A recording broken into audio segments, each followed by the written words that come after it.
beautiful scene it is as our young sport has finally made it to the ATL. One hop off the wall. DR's going to score easily. A dream come true for Brandon. He's going to catch it behind his back. One of the best we will see across this weekend. Charlie Oversee! 3 trick plays for the Nanners. And a scoreless 8th for Philly. Meadows underneath it. He's got a backflip for the victory. And the Bananas blank the Party Animals 2-0 on night 1 in Truist.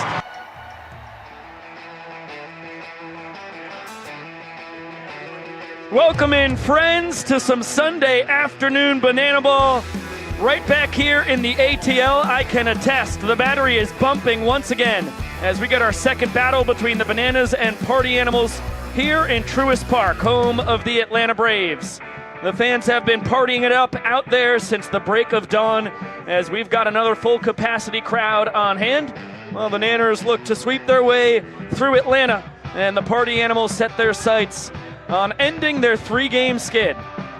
A glorious afternoon for some banana ball. The forecasted rain was underwhelming. The sun is shining, and it's over 70 degrees here in the home of the Bravos as we welcome you inside the booth with Josh Talevsky, Pico Scala. Thank you all so much for spending your Sunday afternoon with us here in virtual Banana Land. An impressive 2-0 win for the Bananas last night on the back of their pitching staff. And considering how well the Party Animals bats have been all tour long, it makes it all the more impressive that they were shut out in the points department last night and that both of the 2 runs the Bananas allowed were unearned, and it really sets up another exciting pitching matchup.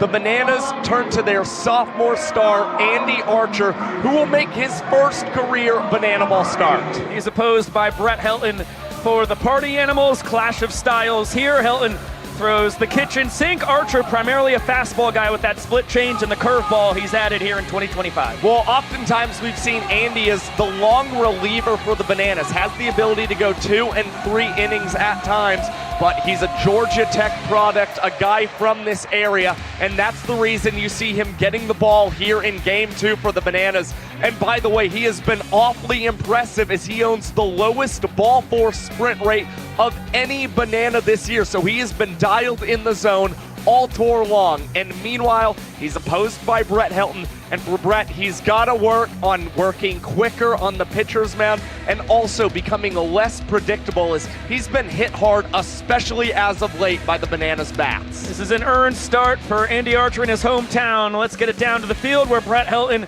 and the Party Animals are making their grand entrance here in the A. Now the starting lineup for the Party Animals: center fielder number 6, Reese Hampton.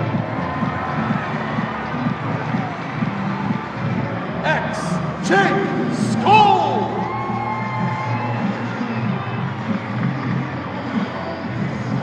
The extra hitter, Andy Costco.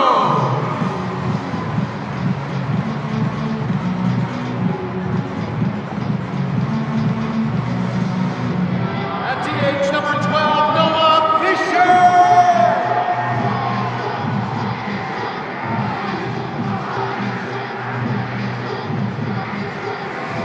Shortstop number 11, Chase Acuff.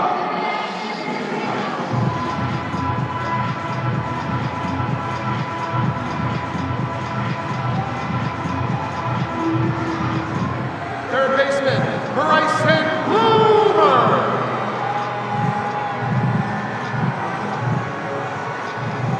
Left fielder number 4, Tanner Tinder Thomas.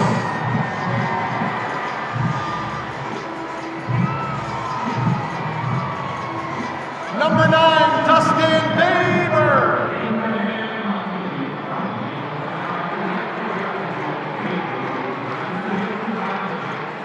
First baseman, Jason Swab.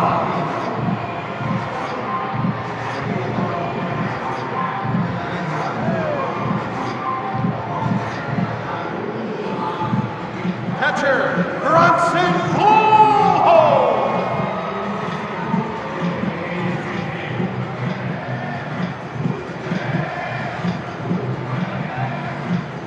On the mound for the Party Animals, number 10, Brett Hilton.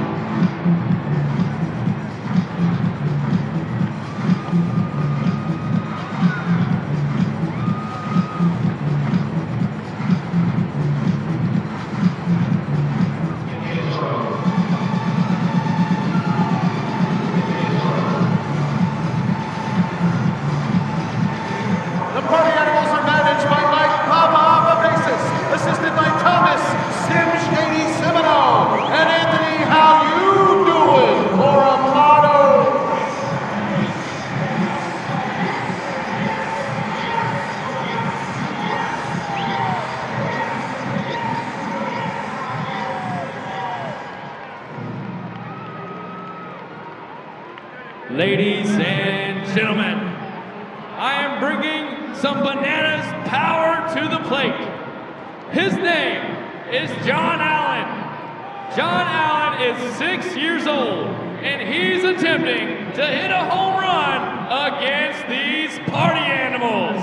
So can I hear some noise for my dear friend, John Allen?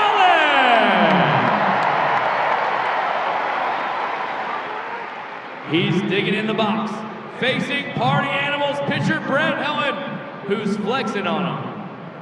Interesting, he almost passed out. Here comes pitch number 1. Strike 1. Brett, he's 6 years old, man. You shouldn't be quick pitching him like that. And now he's calling him short. I don't understand. The count is 0-1. Brett winds up. Here comes pitch number 2. Oh. Big swing and a miss. The count is 0-2. Brett is throwing fastballs right. Whoa! Split says he's had enough of this. He says this is unfair. He puts a tee down. The wind blew it off. Boom! And that ball's crushed into right field. It goes right between Jason Swan's legs. But he doesn't have the ball when he tags him. He's rounding first. Jake Skull is going to throw in the crowd. No, he's not. He's rounding second base. Get on your feet, ladies and gentlemen. This is the fastest home run hitter we've ever seen. Here comes the play at the plate, and he is saving home.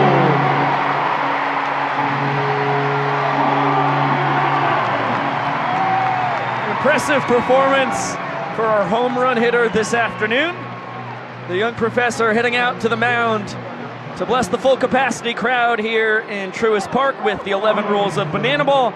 We will send it to Jesse Cole to get our rules here in virtual Banana Land.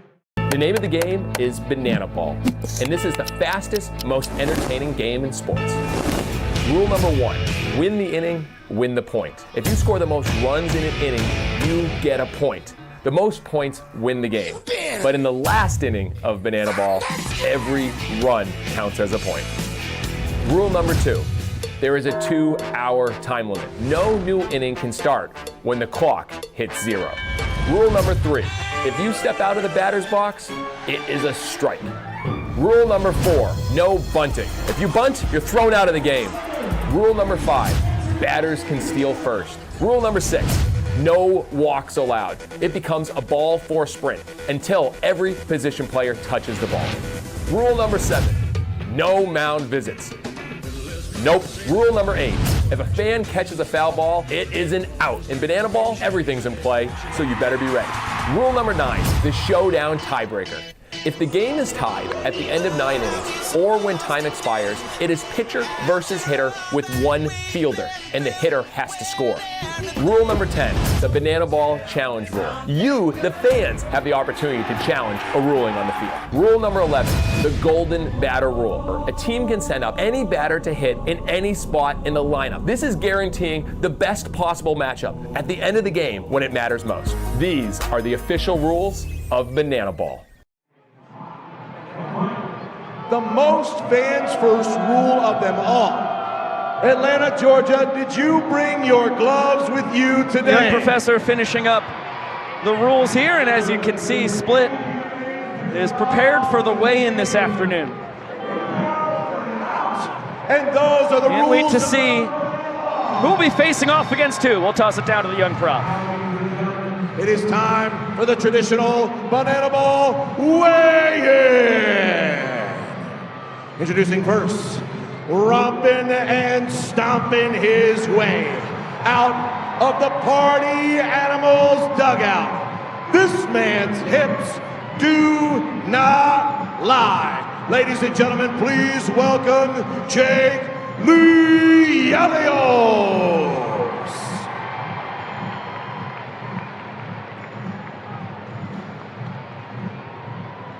He clocks in today at 215 pounds of twisted steel and sex appeal.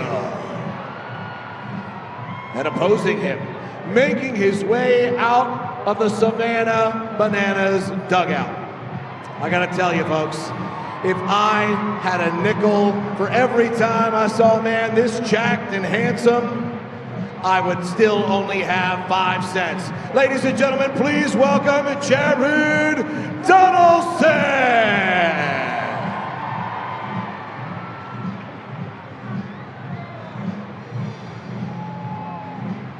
He weighs in today at 195 pounds of pure potassium power. And now, home plate umpire, Vincent Chapman. 3, 2, 1, go!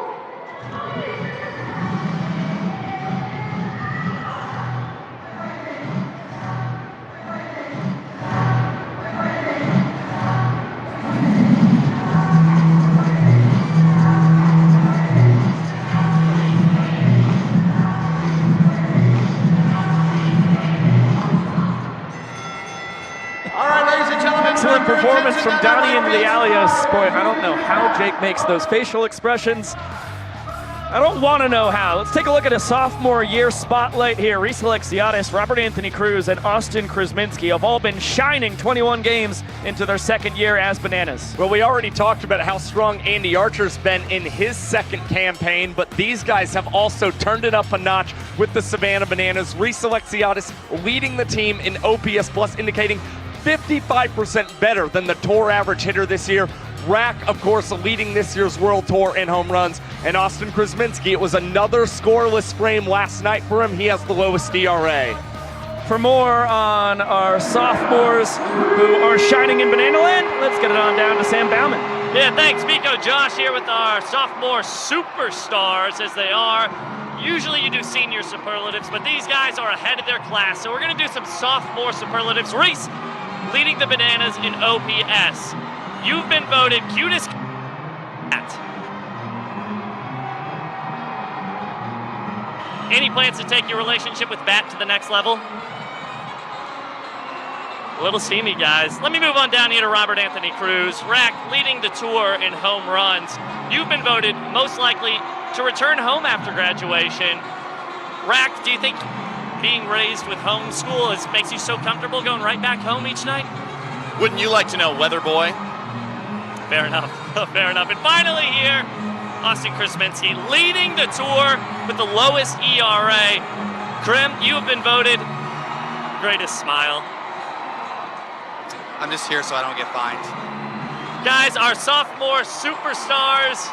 I'm feeling the love today, except for from Rack. Biko, Josh, I feel like maybe I should get back to you. I'm not feeling so safe down here anymore. Yeah, good luck with that, Sam. 2 for 3 is pretty good. I mean, guys hitting 667. Can't complain with those numbers. The cast and crew parading through Truist Park with the Banana Band and Zion Bright leading the charge. We've got our 22nd game of the tour on tap. About 15 minutes away from first pitch. Bananas all of a sudden red hot. It's been a topsy-turvy tour so far. Party Animals took 2 of the first 3. Then the Nanners mounted a 5-game winning streak. Party Animals got red hot after that. And now we find the Nanners back out in front, 3 games ahead on a 3-game winning streak. Yeah, the 3-game win streak, huge for the Bananas right now. And of course, they won the game 2-0 last night. What's really important, Adam Byron, Tyler Gillum, even Reggie Horton said the key thing to win today's game and get the sweep here in Truist Park would be to score more points. They were hoping to see a little more offense last night. They'll see if the day game aids them in any way offensively today. You know, and speaking of fantastic sophomores, this is Sam Bauman's sophomore campaign in Banana Land. I think he has been shining just as bright as Alexiadis, Cruz, and Krasminski. And point number 1 in that regard is he was pelted by, it looked like some piece of trash or something. Biff Baus pointed it out in the comment section. Unfazed. Yeah, completely unfazed. I was really impressed at Sam. He's a real pro's pro, and we love having him. Hey, let's get it on down to Zion Bright. He's about to shout out the entire cast and crew, and they deserve their moment in the spotlight here with over 41,000 fans on hand in Atlanta.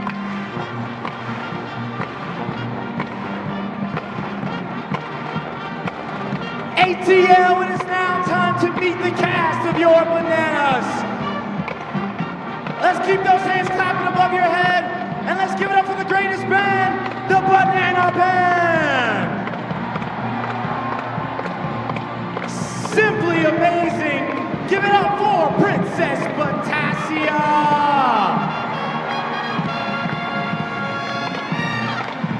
They are the greatest and only dad bod squad ever. Let's hear it for your Banana Squad.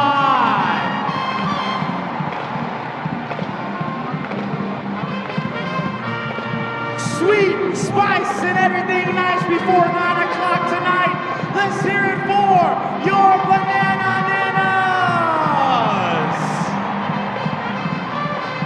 He is the fastest man in Banana Land. Give it up for Flash Malachi Mitchell. He is your back trickster. Make some noise for Alex Ziggy Ziegler. He is the strongest banana in all of Banana Land. Let's make some noise for Split. He is the tallest man to ever pitch and throw in Banana Land. Give it up for Split.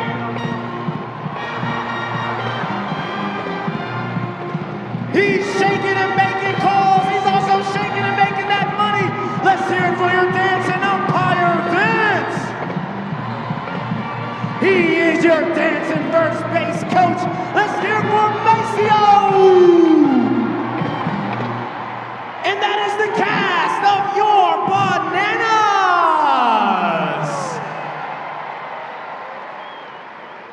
Now, the cast is ready. The players are ready. It's now time for you, the fans, to get ready. So we need everyone on your feet. All 40,000 plus here today on your feet, because it is now time for the fan warm-up. So please welcome to the field 6-year-old Jovi. Here she comes.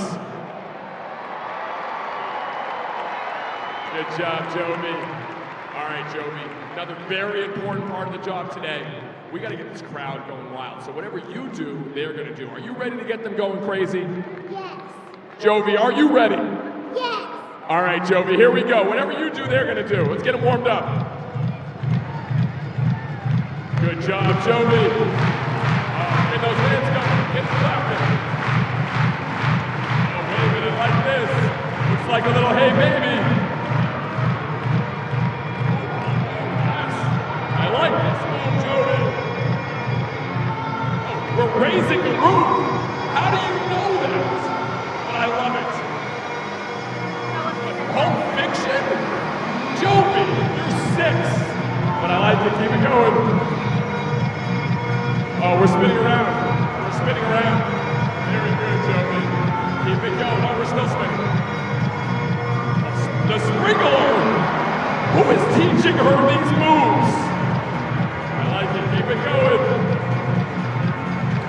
Oh, all right, we're back clapping.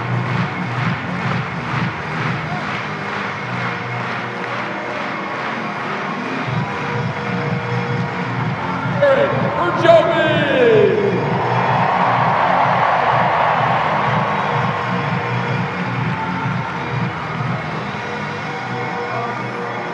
Tremendous work from the youngster on the fan warm-up.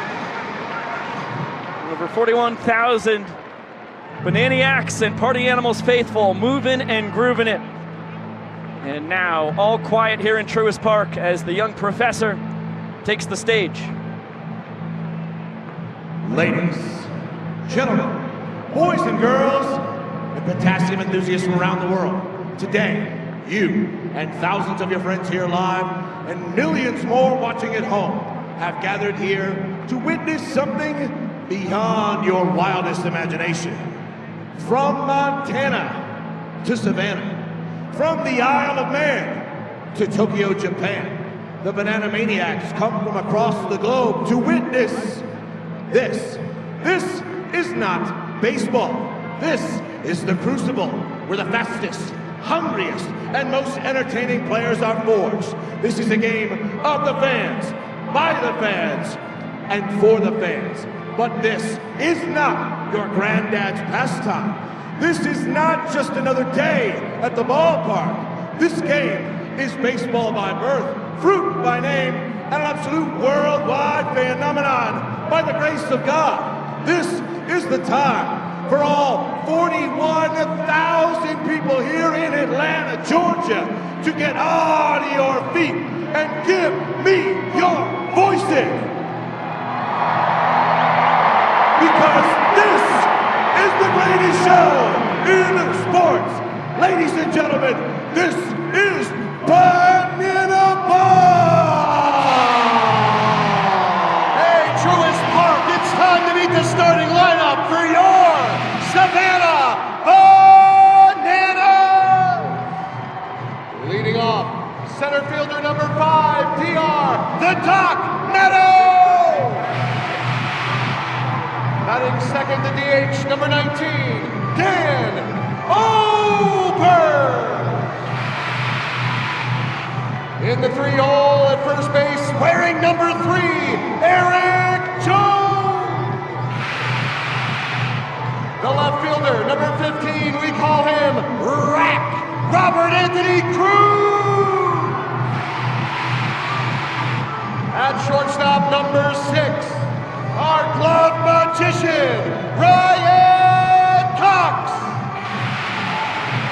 Batting sixth in right field, number 2, Reese Superman Alexis.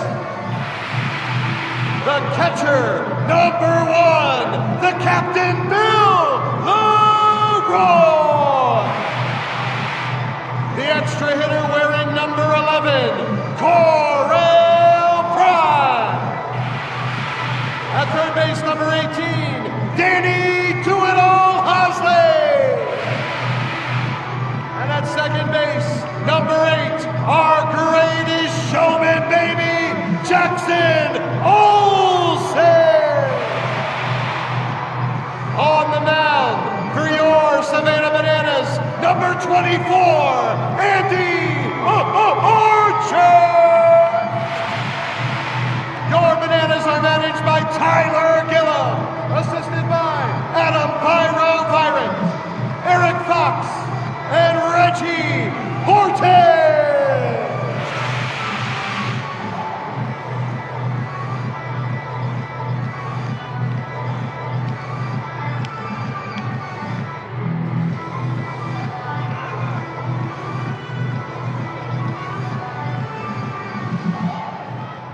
Ladies and gentlemen, please rise and remove your hats.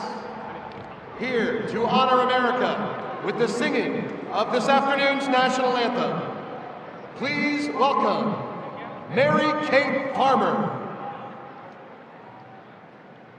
Oh, say, can you see by the dawn's early light what so proudly we hailed at the twilight's last gleaming, whose broad stripes and bright stars through the perilous fight o'er the ramparts we watched were so gallantly streaming, and the rockets' red glare, the bombs bursting in air, gave proof through the night that our flag was still there. Oh, say does that star-spangled banner yet wave o'er the land of the free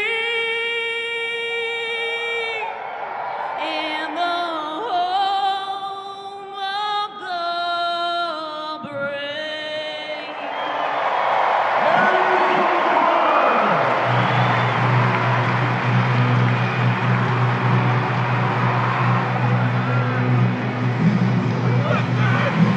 You are watching Game 22 of the 2025 Banana Ball World Tour. It's our second of two battles between the Bananas and Party Animals here in Truist Park, home of the Atlanta Braves. The Nanners blanked the Animals 2-zip last night. They go for the sweep this afternoon. The boys in black and pink are looking to end a 3-game losing streak and keep this tour tied when it comes to the Big League Series. Currently the Nanners up 2-1 in that department. Take a look at the Party Animals starting lineup today. A little bit of a switch at the top for the first time this tour. Reese Hampton, then Jake Skoll. Andy Cosgrove elevated from the cleanup spot. Noah Fisher moves from 2 to 4 in the order. Then the same boys in the middle, Chase Acuff and Bryson Bloomer. With the bottom 4, Tanner Thomas, Dustin Baber, Jason Swan, and Bronson Ballholm. Well, Skoll had 2 hits last night, and that included his 200th career banana ball hit. A lot of times you see the best batters in order are hitting second, so that's what the Party Animals are trying to do. It also helps them because Skoll has been so good at getting on base this season. But watch out for Jason Swan. Batted over 500 in Gwinnett County a season ago. He was 2 for 3 last night for the Animals. They go up against Andy Archer, making his first career banana ball start. The pride of Milton, Georgia. Out of the Wesleyan School, spent 4 years at Georgia Tech, finished up with his swan song out in Honolulu at the University of Hawaii. This is a guy, Atlanta born and bred, spending the vast majority of his college career here in the ATL. And what a special moment for Big Arch.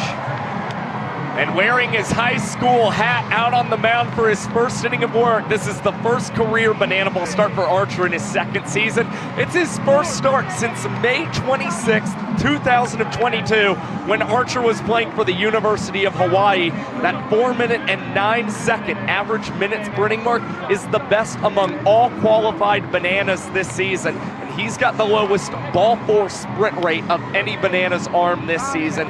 Everything has passed the test when you look at the numbers this season.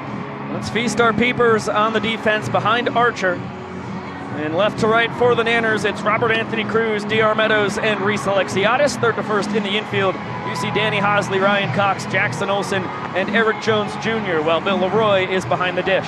Well, since coming back from injury, Jackson Olsen has 9 trick plays at second base for the Bananas. He's a key guy to look out for.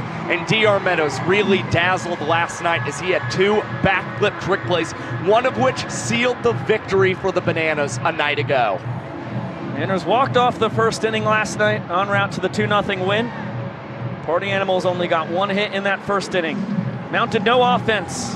They'll, of course, be looking for a much better start here this afternoon. We'll send it on down to Jesse Cole to kick this off. Banana Nation, it is time. On 3, I need everyone here to yell, start the clock. 1, 2, 3. Showtime. Another day in Banana Land, another dream come true for so many of us in this organization. Special moment for Bill Leroy behind the dish, same for Archer on the mound.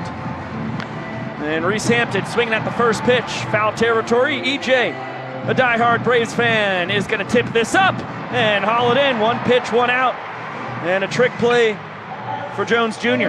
What's really surprising is we did not see a trick play for Eric Jones Jr. in last night's ball game. A rare night that's happened for him when he has started at first base. He's able to get on the board early, and for Andy Archer, you are never going to complain about 1 out on just 1 pitch. Also helps him the next time he faces Reese Hampton, still not exactly knowing what's in the arsenal today. Skoll digs in. Spent his first 20 starts of this tour in the 3-hole, elevated to the 2 spot. He's only missed 1 game this year. It was due to one of his old buddies from UGA having a wedding. Outside of that, he has been a stalwart in the top of this order.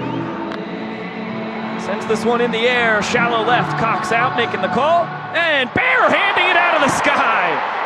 Tumbling trick play for the glove magician.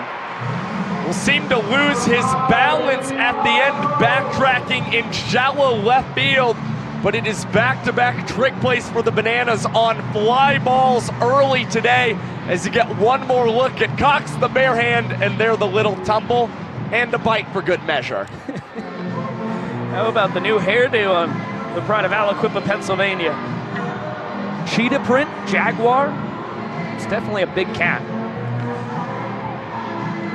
Ball and a strike here on Andy Cosgrove, the tour leader, with his 30 runs driven in. Trying to get something going with 2 down. As a 2-1 count, has to look out for 4-seam, 2-seam cut fastballs from Archer. The split changeup is his best off-speed offering, and then he's working on a curveball that he'll break off once in a while as well. Keep the hitters on their toes. That one misses just a pinch high. And Cosgrove respecting the sprint defense by the Nanners. Textbook work. The 7 guys behind the pitcher and catcher who have to touch the ball before it is live.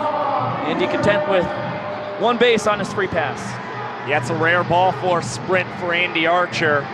Party Animals have now the potential to get something going with 2 outs. And Noah Fisher had previously spent every game batting in the 2-hole for the Party Animals. Now he is in the cleanup hole and swinging through Archer's first pitch.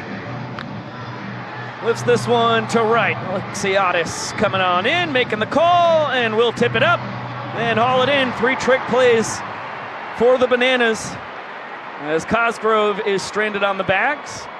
And for a second straight game, it'll just take 1 run in the bottom of the first to earn a point for the boys in yellow and white. And just like last night, it's more quick work for the Bananas pitchers as Andy Archer starts out this ball game with a 2-minute and 41-second inning.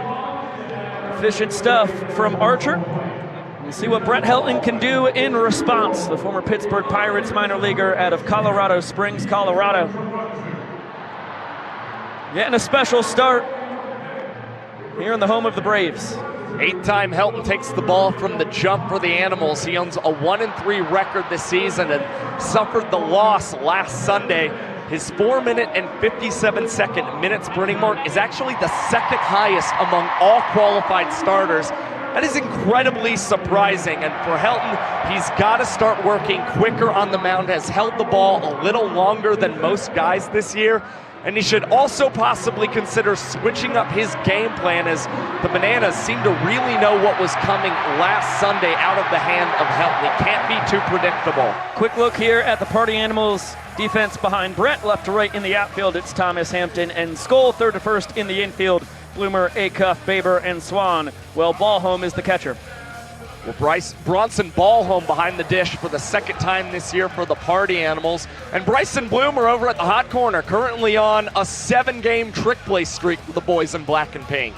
And an even quicker look at the Bananas starting lineup with DR at the top, then Oberst, EJ, and Rack, followed by Cox, Alexiadis, Leroy, Prime, Hosley, and Olsen. What's important to note about the Bananas offense, especially in the first inning of play, they are currently batting .398 in the opening frame in 2025. That's very good. DR swinging at the first pitch, gives the fans a golden opportunity to make an out, and they do! Caught in the hat while carrying his kid! That is an all-time play by that guy! DR Meadows can't help but respect the play, the father pointing at the kid in the other arm. Dads are athletes too, and we see it early here in Game 2 in Truist Park. The Cap able to do the trick. Well, just like Archer in the top half, 1 pitch, 1 out for Helton in the bottom of the first. And Bloomer trying to make it 2 pitches, 2 outs. Oh, throw off line. Swan not able to hold it while he tried to slap a tag on Oberst. It'll be the 3rd error on the season for Bloomer. Those slow rollers are very tricky. Bryson Bloomer really respects the speed of Dan Oberst. Unfortunately, the throw goes offline, and now Eric Jones Jr., who grew up a Braves fan, takes ball 1.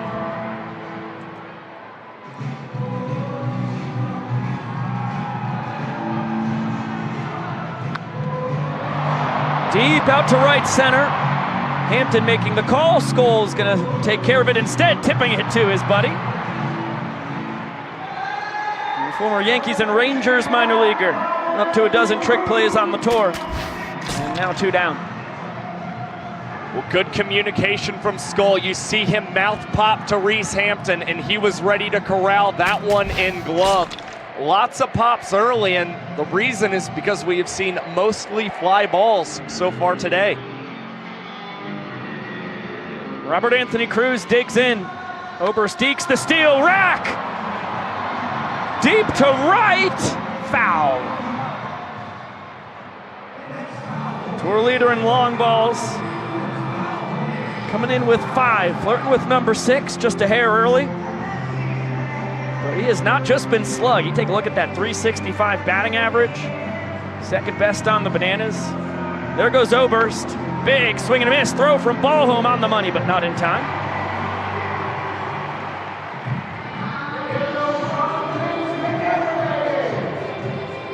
And Oberst 4 steals and 6 tries this year. Inning-winning run in scoring position. 0-2. Changeup floats wide.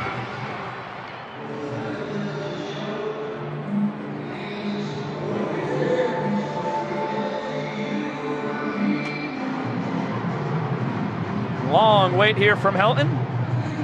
Lets the drum solo rip as Rack flies out to Thomas in left. And a heck of a job by the former Pirates minor leaguer. He holds serve and we're scoreless through 1. Nearly matched Andy Archer pitch for pitch in what was a 2-minute and 57-second inning for Helton. The kind of start he's looking for. Again, mentioned he's got to work faster today. 1 inning in the books. Let's nail down some Banana Ball basics here, talking about points, which is how you win the game here in Banana Ball. Rule number 1, team with the most runs at the end of an inning earns the point.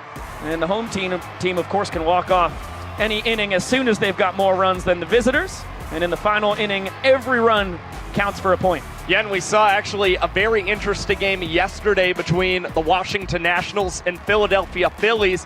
It wound up an 11-6 victory for the Phils, but if you had translated that into Banana Ball point scoring, you actually would have seen a game tied at 3 in points that would have headed into showdowns. Would have been a very exciting finish. You never know if Bryce Harper would have been the first guy up in showdowns for the Phillies. A lot of interesting possibilities to consider. And last night, Bananas scored 4 runs. They only got 2 points out of it, but they made it hold up with impressive pitching.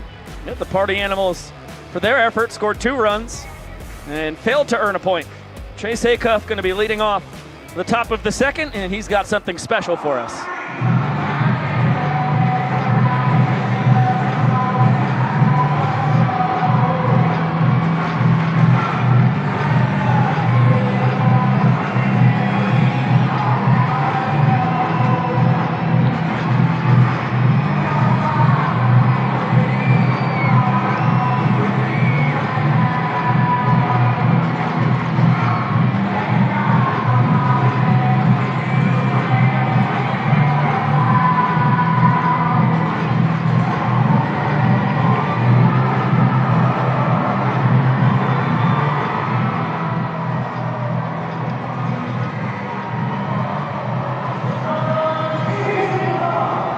All-time jam in Archer with the 2-seamer for strike 1. And of course, the artist being Outcast. That's off Speakerbox / The Love Below. Tough to find a bad Outcast record.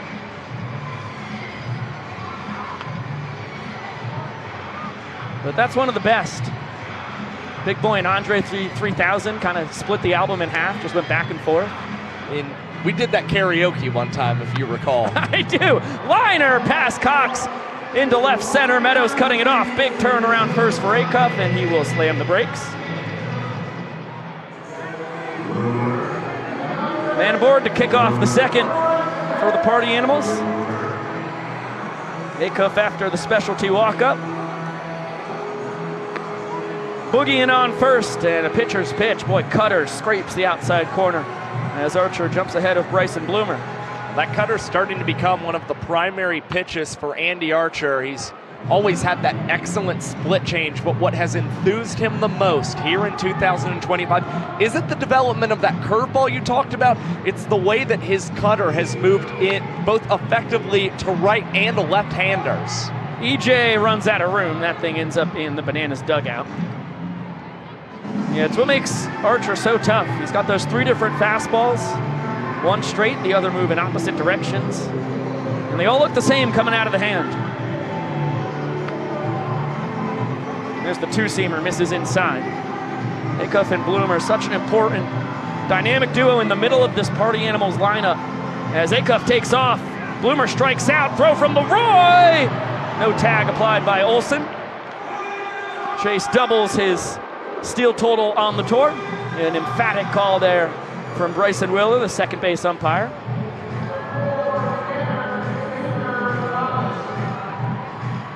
So Acuff into scoring position. Bloomer and Acuff, the pair of them, both with 20 runs scored and 16 runs driven in 21 games played. Unbelievably productive in the middle of this lineup. Yeah, and they've continued to bat 5 and 6 this season, so it's almost like when the first one isn't able to produce, the other is able to pick their teammate up. Tanner Thomas, the donut hitter this afternoon. If he strikes out, full capacity crowd will be blessed with donuts thanks to Duncan. Tanner, a dangerous man, ahead 3-0. Taking all the way. Still his count.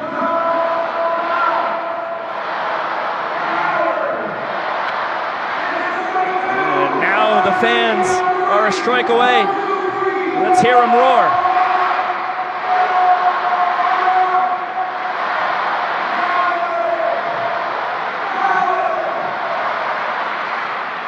Shark wants more.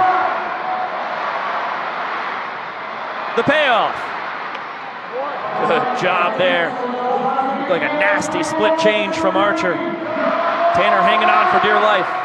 Tanner's leading the World Tour in strikeouts, but whenever he's the donut hitter, he's just a little extra defensive at the plate. Archer tries to go back to the outside corner, misses outside, and it is a ball 4 sprint for Tanner Thomas, and the first run of the ball game for the Party Animals as Acuff touches home.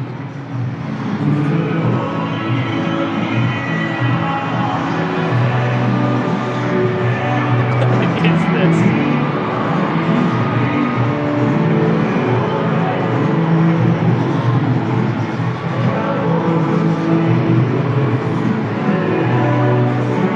Really with a special performance.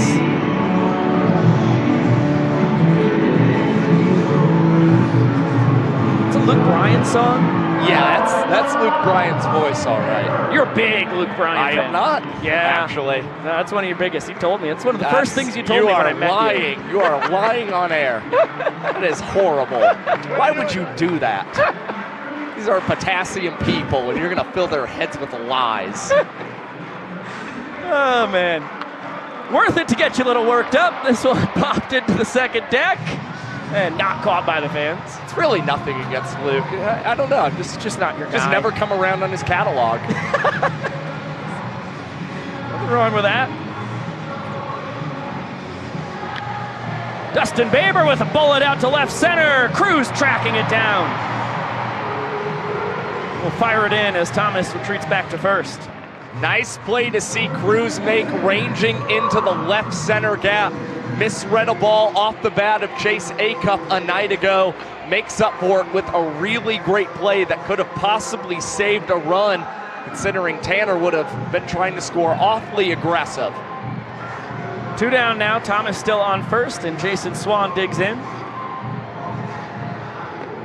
Yeah, there's a lot of real estate out in left center here in Truist Park. That was headed right to the 385 sign.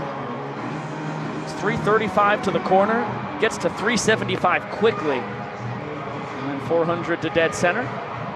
Get that big 16-foot brick wall out in right center to the pole where it's 325. And taken all the way, Jason Swan has a 3-1 count now.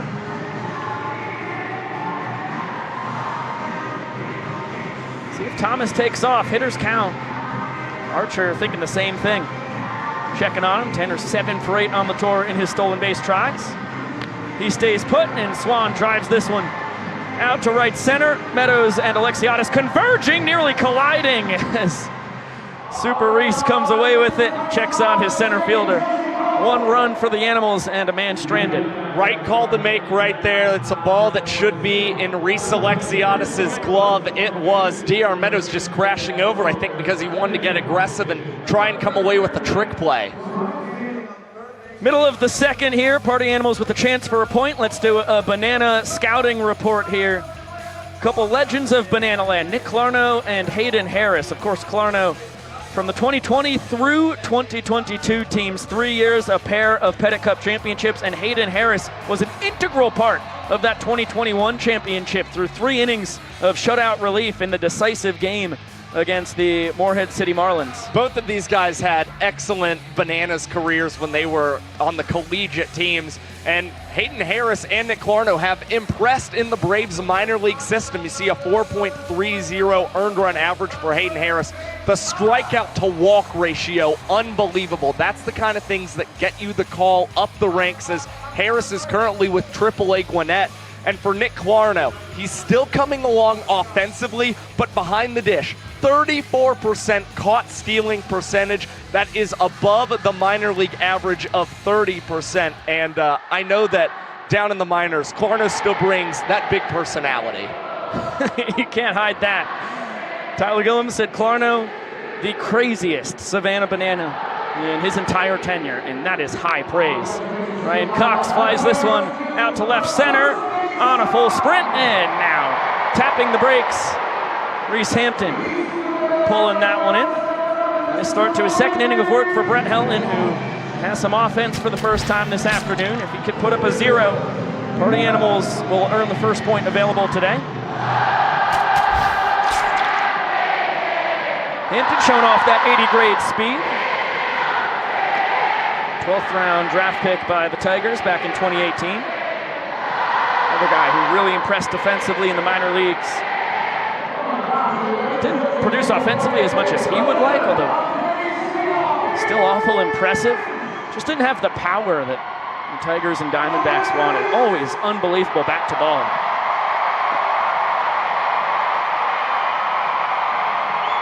Alexiadis, a mighty hack and a miss. Another guy with great bat to ball skills. With a 2-2 count on him, he's tied for the team lead with 10 ball 4 sprints. He's only struck out 5 times. Same exact ratio as DR Meadows, his partner at the top of that sprint leaderboard for the Nanners. And that one driven deep out to left. Reese Alexiadis. Hey-ya!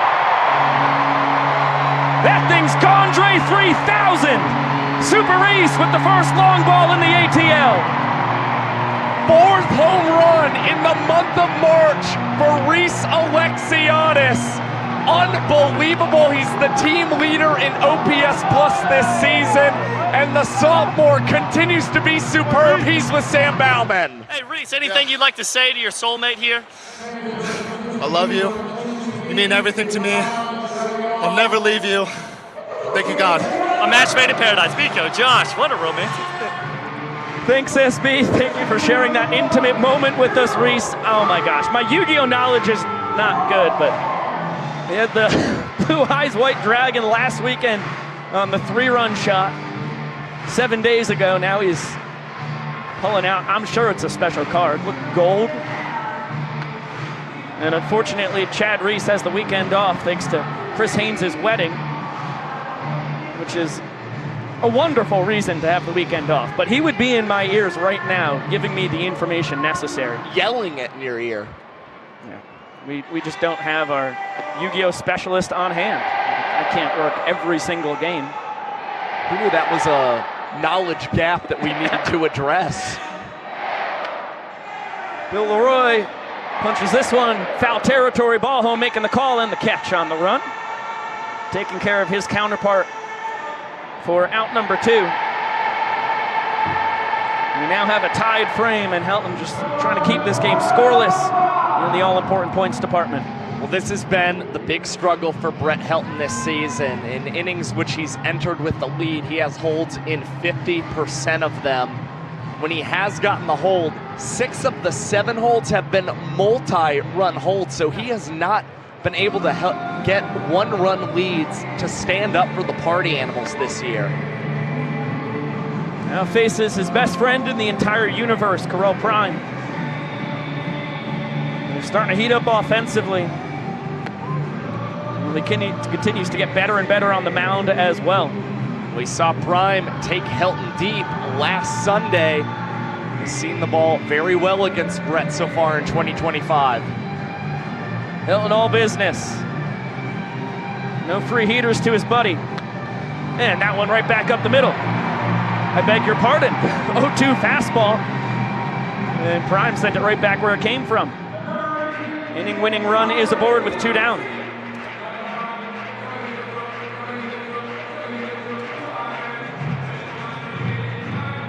Reggie Horton loving the walk-up song of his dear buddy, Danny Hosley.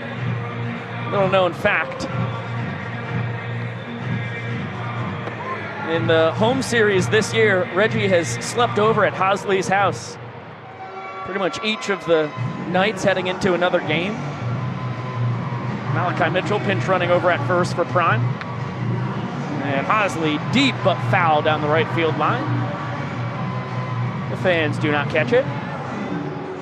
It is a beautiful bromance to witness. Danny Do-It-All and the hardest working man in all of sports, Reginald Horton. I mean, they're going out to dinner. I think they're getting drinks together these days. It's pretty unreal. Reggie loves himself a little cooler. Wow, nice play. Jason Swan just to get a glove on that thing. Saves a disastrophe. Flash flirting with trying to grab a base on it. And then takes a bow for the acting performance. Swan did not take kindly to it. Oh, another 0-2. I'm trying to escape. Long wait. There goes Flash, and Hosley's plunked. Guy who racks up a lot of hit-by pitches. Stands as close to the plate as anybody. Never had a chance in the world to avoid the 0-2 heater there. One back-to-back. We've seen long pauses from Brett Helton. Neither of them have worked out in his favor. Not sure if it's something to try and mess with timing, or maybe he can't get on the same page as Bronson Ballholm. Either way, a single, a hit by pitch. Now Jackson Olsen has the opportunity to claim a walk-off for the Bananas as the fans have an opportunity and do not make the catch. Well, the hit by pitch for Hosley, his first of this tour, pushes the inning-winning run into scoring position. Olsen holding down the 10-hole.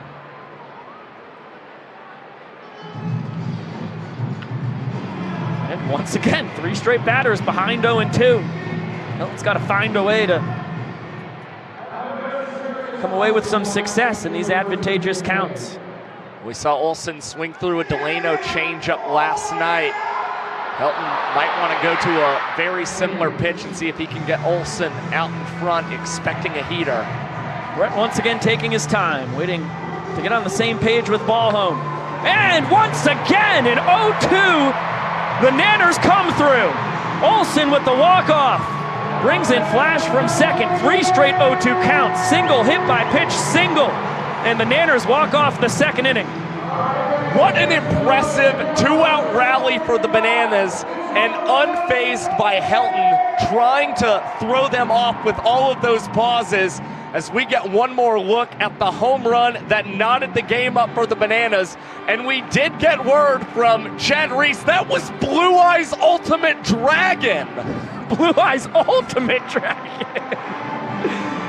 Chad, thank you for attentive viewership and the quick text to Mr. Cholewski. The Banana Band, blasting away here in Banana Land.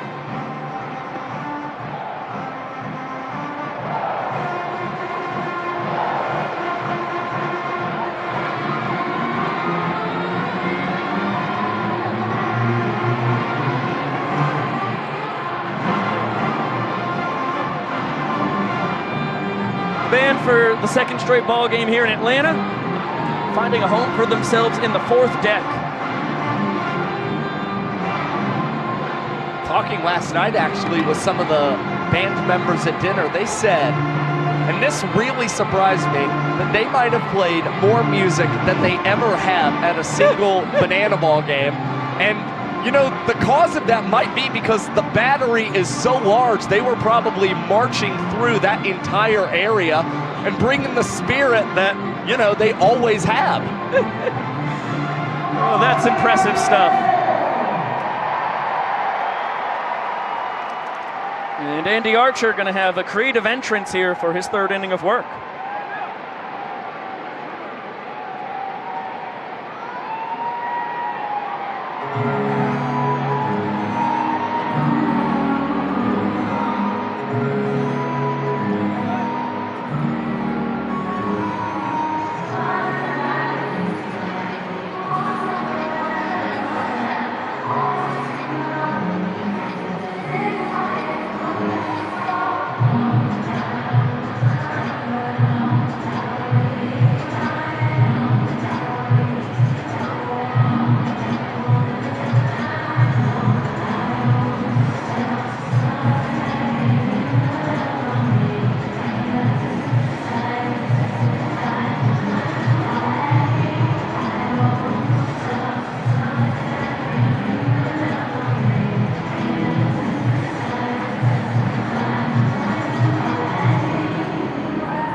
Going to get the third inning underway just like that, little TLC. No scrubs in Andy Archer's life. He's ahead of Bronson Ballhome. Wow. Good look at two-seamer, just misses. And Ballhome into the third deck, not caught. Ronnie 1 for 6 on the tour. Had to be a little nervous skying that one into the stands after his first plate appearance of 2025 in Raymond James Stadium resulted in a foul out to a fan. Bronny always has the claim to fame. First banana ball player to ever foul out to a fan in a football stadium. Check swing, excuse me, over the bare hand attempt of Ryan Cox. Bold decision there instead of trying to use the leather. Just missed it. And Bronny, after only having a 2-run triple on his ledger, a booming one at that last weekend in Grayson, with a nice little flair for hit number 2 on the tour. Well, that's what sets Ryan Cox apart from just about every other defender. He's never shy to try a trick play, regardless of the way that that ball is hit. Oftentimes we see it work out. This is one of the rare times where you possibly wish he had gone about the catch the traditional way. But Archer so far has looked pretty good through 2 innings and was able to retire Reese Hampton on 1 pitch to start the game. Behind Reese 2-0 here, Mark Smith, the designated runner on first base for Bronson Ballhome. Back safely on the pickoff attempt. There he goes. Great pitch to throw on the Roy. With a high throw though, and Smith able to hold on to that bag. Just by the edge of his fingers there as Olsen tries to pry him off the base. Smith now 3 for 4 in his stolen base tries in his banana ball career. Guy who set Salem State's single season stolen base record in his senior season, was 33 for 35 on that campaign. Fouled away, another chance for the fans in the third deck. Well, that one ended up dropping down to the second level, not caught. Payoff pitch coming to the switch-hitting center fielder. He had an opportunity for Reese to see if he could turn the tides when it comes to batting with runners in scoring position this season. He is just 2 for 20 in 2025 and fouls this one back off the netting. Bill Leroy, nice little barehanded snag off the net. And Archer behind the back snag on the throwback to the mound. Guys are showing off their trick ability when it doesn't matter. Pure showmanship. Wilson darting towards second. Archer decides not to attempt the pickoff. And Hampton with a moonshot into the stands. This would be tough to haul in for a fan. They do not do it. Great battle here between Archer and Hampton. It's always special to get to play in a big league park. Reese grew up a diehard St. Louis Cardinals fan, so next Friday night and Saturday night in St. Louis will Be wonderful for him. This one in on the hands. Another chance for the fans. Once again, they cannot come up in the clutch. Hampton was possibly walking back to that Party Animals dugout already, so did not like the way that ball came off the bat. Figured the fans were finally going to get some luck on their side. He continues to spoil close pitches from Andy Archer. 9 pitches, we are about to see a 10th from Big Arch to Reese. Nice job of protecting the zone on a nasty split changeup. Archer goes back to the gas, elevated 2-seamer. Would have been ball 4, but too close to take. And Bill Leroy just caught that one behind his back off the netting. He's putting on a show. So it's been a very eventful 10 pitches. Couple shakes from Archer. Pitch number 11. That one deep and foul to left. And caught! Finally, the fans come through for Archer. Hampton flirted with fate one too many times, and he is retired by the fans. He played with fire and finally got burned, and you see the fan wearing that red shirt making the catch. He brought his glove to the banana ball game, and you can see that he is clearly enthused by making that play.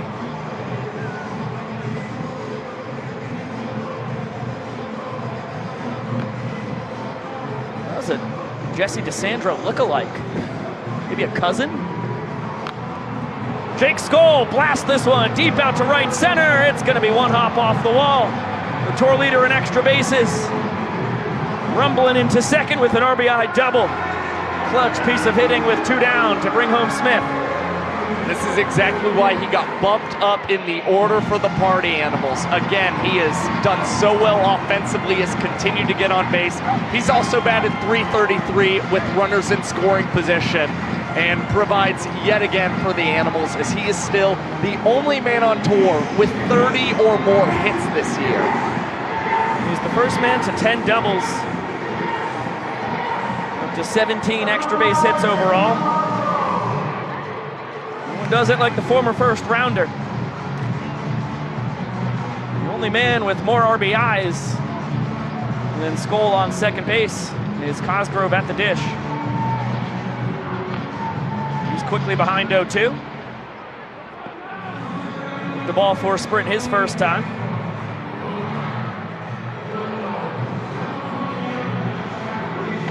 Josh just rattled off the stat an inning ago, but Helton has only made one run lead in an inning turn into a point. So you know the Party Animals would love a little more. Andy Cosgrove trying to do his best. Unfortunately, D.R. Meadows leaping, catch up against the wall. Robs Cosgrove of extra bases. Well, he had 2 backflip catches last night for the Bananas, but he might tell you that that play ranging onto the warning track in left center might be his best play of the weekend, as it keeps another run from tallying for the Animals. But Noah Fisher, who had a double and scored a run last night, bats with 2 outs and pops this one over the head of Jackson Olsen in shallow right center. And that is another run for the boys in black and pink in the 3rd. That's a clutch piece of hitting from Fish. Up to a dozen runs driven in on his second World Tour. Doubles the inning lead for the Animals. As Skoll scores his tour-leading 26th run.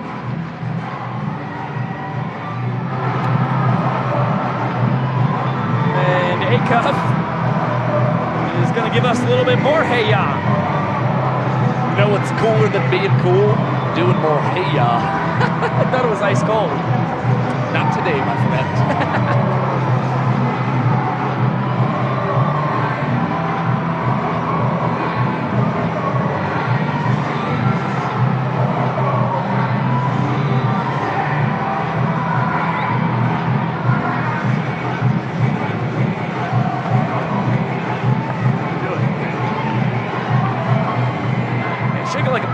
Picture, Josh.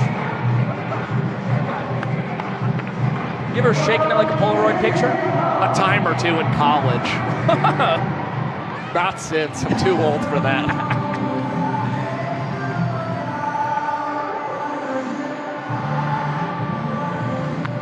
Archer trying to limit the damage, see if the fans can help him out. Not on that one. He's already gotten one of his 2 outs here in the 3rd. And Acuff does not like how he was seeing the ball without the sunglasses, throws them away and comes up empty on a fastball. Didn't work without him either. Archer picks up his 2nd strikeout of the day, but 2 runs in the top of the 3rd for the Party Animals. A great chance to knot this game up in the points department as we toss it on down to Tori Bridie. United States, there are over 400,000 children and teens in foster care without a permanent home. Look around. That is enough to fill Truist Park 10 times. To raise awareness and support communities, we created Bananas Foster, the official nonprofit of Banana Ball. Our organization is dedicated to celebrating those in the foster care community while educating and inspiring others to get involved. Today, we are celebrating the Whitley family. Right here in Georgia, there are over 11,000 children and teens in care. Jonathan and Wendy wanted to make a difference. They became a licensed foster family 23 years ago. In that time, they have welcomed 32 children and teens into their home. And they now have 9 adorable grandbabies from their foster kiddos. Fans, please join us in celebrating the Whitley family for making a difference right here in your community.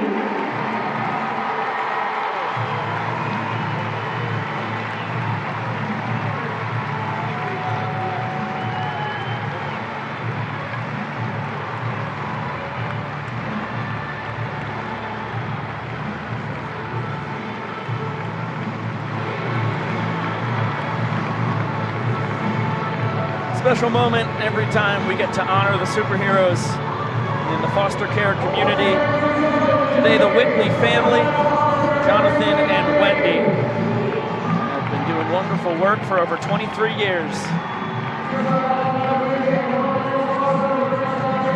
And although the top of the 3rd inning did not go Andy Archer's way, it was a wonderful finish for him. Take a look at Acuff digging in after the foul ball. That's why he was able to leave the box. Can't connect on the fastball, says, I gotta get rid of these sunglasses. Now we're gonna show you the entire strikeout. Here's the foul ball.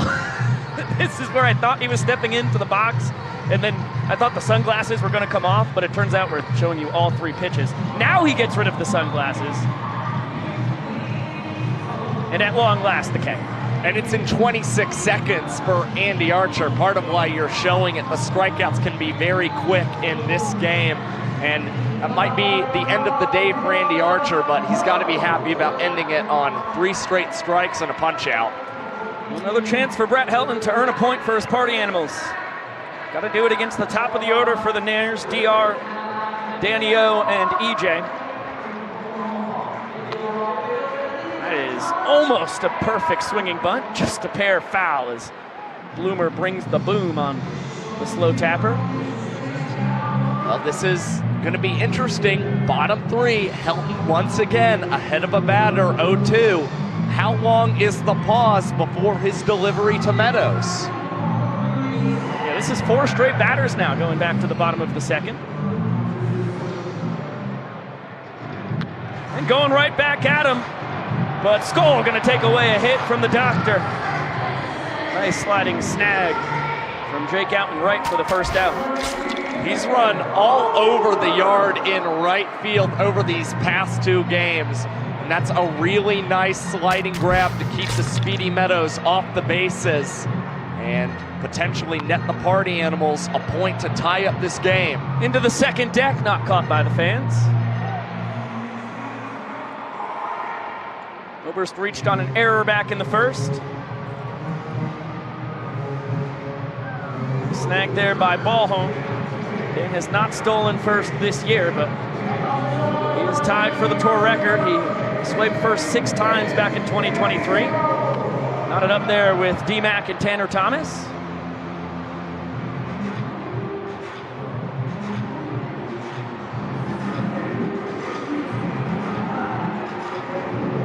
Maceo coaching first base. And now Helton searching for that put-away pitch. Count even at 2-2.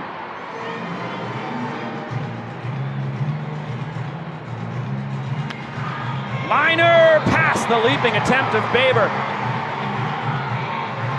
Dan Oberst, oh so consistent. Nearly takes a spill rounding first base. Will be content with a single. We batted .440 in 2022, .364 in 2023, .327 a season ago. He's batting .324 entering play today, and just extended now a 14-game hit streak. Eric Jones Jr. digs in as the inning's tying run.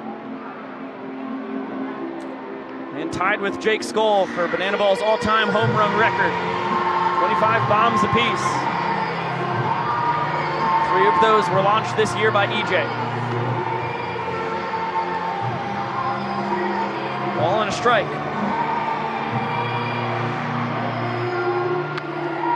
This could be 2. Acuff bouncing it to Baber between the legs, over to first. Double play and a double trick play. And the Party Animals tie this game at 1 point each. Well, the Party Animals double play duo has practiced that one many, many times, and that's why you see it look so seamless to net them that point. Perfect bounce pass to Baber between the legs, and Swanee finishing that one off as Helton gets a multi-run lead to hold up. Then he only needed 1 in the 3rd. Certainly content with the 2 he got though. Through 3, a 1-1 game.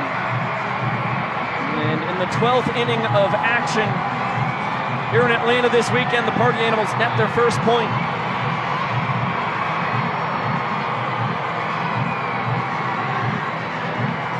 Jesse Cole and company hurling t-shirts at the full capacity crowd. Who doesn't love free merchandise? The folks, of course, going buck wild with the opportunity.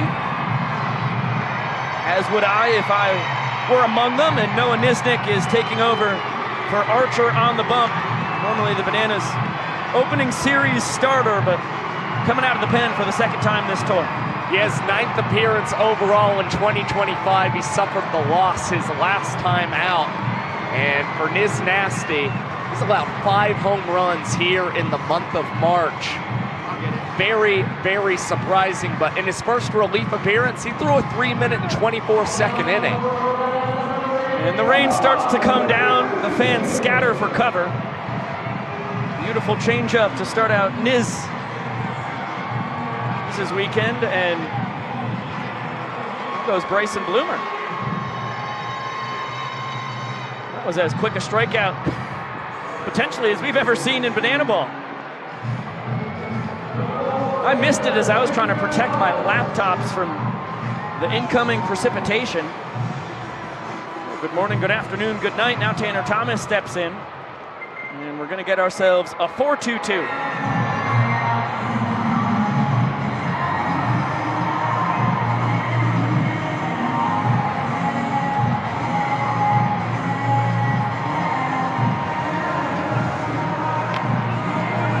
Slow tapper from Thomas, prime, between the legs, slapping a tag on Tanner. Trick play, just 2 batters into Prime's afternoon defensively. What's a slow roller, but Prime is able to gather that one, opts to go between the legs and place the tag on Thomas rather than flip, but Niz Nasty was ready to try and cover the bag at first. Quick 0-2 count now on Dustin Baber.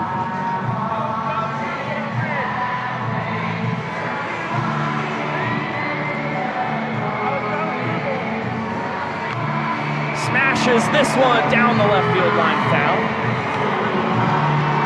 Roped the ball out to left center field, was robbed of extra bases on an excellent play from Rack. Trick pitch here from Niz, but the fastball comes in high. And as you can see, the rain coming down in sheets now.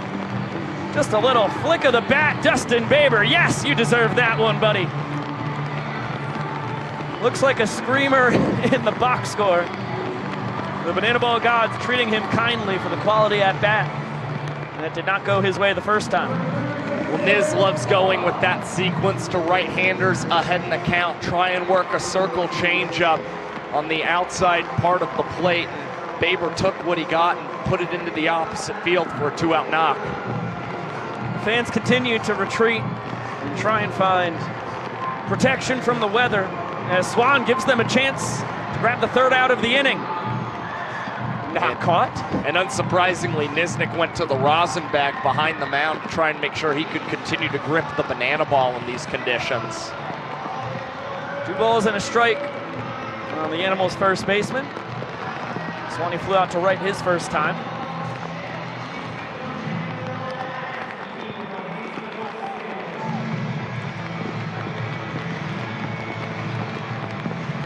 (3-1). That one all the way to the backstop. Niz having trouble controlling the banana ball. This is going to be a tough sprint defense for the Bananas. They've gotten it around the infield, now to the outfield, and Baber's going to score all the way from first. Hustling all the way on a ball to the backstop. Here comes the young professor. As you can see, Mother Nature has thrown us a curveball, but we are unwavering in our resolve. And just because the tarp goes on does not mean the show turns off. It is time for a banana ball rain delay. And in a banana ball rain delay, we have 3 rules. Rule number 1, every fan counts. That means we're going to need you to sing, we're going to need you to dance, and we're going to need every bit of volume we can get from each and every one of you. Rule number 2, in a banana ball rain delay, there is no complaining because complaining sucks. If you complain, you are thrown out of the ballpark. Not really, but don't do it anyway. And rule number 3, we are not concerned about lightning because the only electricity that matters comes from each and every one of the 41,000 people here. Ladies and gentlemen, this is the most exciting rain delay in sports. Welcome to the Banana Ball Rain Delay! Well, if this is your first Banana Ball Rain Delay experience, welcome to the madness. It is unlike any other. Get a look at the wonderful Braves grounds crew, one of the best in the bigs. And they are pushing the tarp away.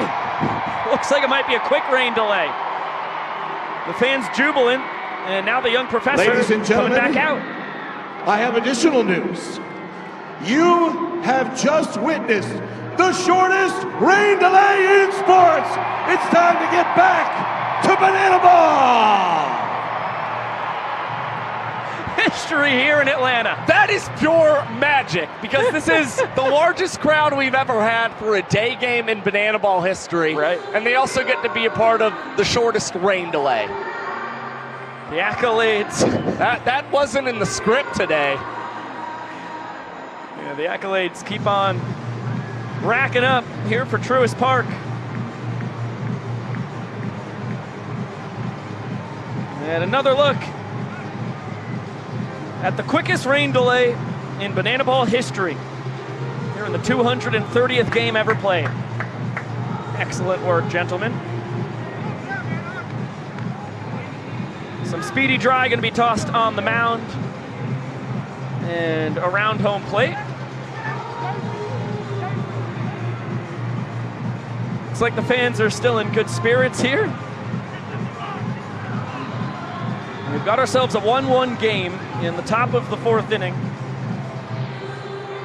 Party Animals just pushed across a run with 2 outs. Off the first man out of the pen for the Bananas, Noah Niznik. Swan is on second base with the RBI sprint that brought home Baber. The MPI clock has also been paused for Noah Nisnik at that's 3 helpful. minutes and 23 seconds. Yeah, that would ruin his season-long MPI if that was still ticking.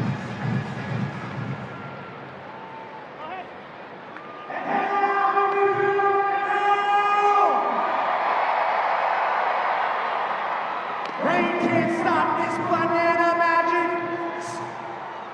Listen, guys, my name is Zion Bright, Zion like lion, bright like light. And it's time to dance. So I need everyone on your feet. On your feet. Let's get a look at the numbers on the tour for the 2024 Banana Ball Rookie of the Year. Not quite as dominant as he was in 2024, but he's starting to round into form. Well, he has a 250 opponent's batting average this season. The only problem's that he's allowed 6 home runs in total. So when he's gotten hit, it's been pretty loud contact. However, for Nisnik, 59% of his total outs have included a trick play this season. So that's been one of the real bright spots for the sophomore Bananas pitcher. Zion boogieing with the Bananas and Party Animals faithful, and we are underway once again. Bronson Ballhome turns around to hit from the right side for the first time tonight. A ball and a strike on the Animals catcher. Split, I do not think that's safe. Gotta be honest. Ronnie singled his first time. And wraps this one over to Hosley, whips it behind the back with the glove flip over to Prime in time. 17th trick play on the tour for Danny Do-It-All. And we are back in action. Just 1 run in the top of the 4th for the Party Animals. And that short little pause in action did not faze Noah Nisnik nor Danny Hosley, ripping out a beautiful trick play to end the 4th inning as Maceo and the fellas have a player dance for us.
Tremendous work from Maceo with Donnie, Philly, Flash, and KJ in tow. And now Dalton Ponce takes over for Brett Helton, who earned and lost a point across his 3 innings of 2-run ball.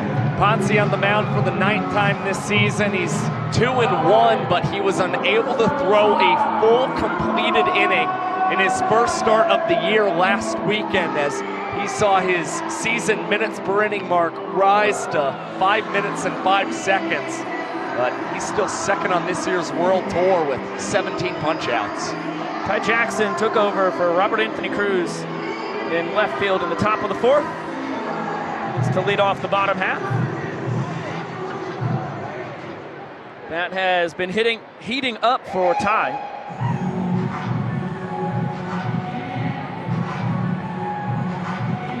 An excellent weekend across the 3-game set last week in Savannah.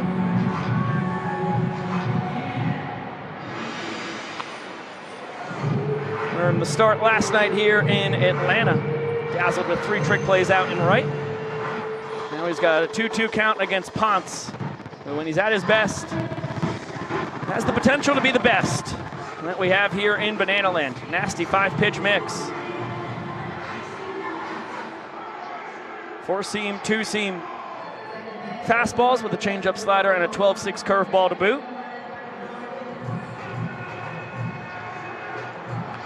And the payoff fouled into the second deck. And caught by the fans. Boy, the folks in Truist Park flirting with history this afternoon. That's the third foul out that they have secured for an out here today. Well, we saw the record broken in early March in Game 2 in Lone Depot Park. Now the fans here in Atlanta already have 3 through almost 4 innings of play. Ryan Cox digs in. And ahead 2 balls and no strikes. Cox known for his control. Normally pounding the zone. That was a pretty good looking pitch. Just misses.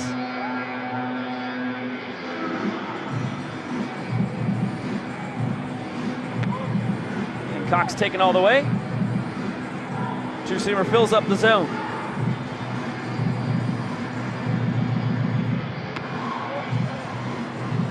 Another one that just barely misses. Ponce not thrilled with the call. Cox with a soft 90, content with 1 base on his 6th sprint this year. It was clearly a call so close that Coxie kind of second-guessed going out of the box that Vince had called it a ball 4 sprint, was only able to get 1 base out of it.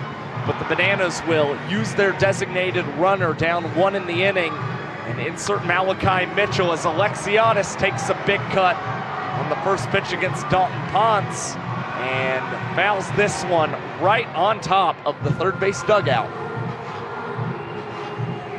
Alexis launched the solo home run and started the 2-run rally in the second. First homer we've seen here in Truist Park. His 4th of the tour. He represents the inning-winning run.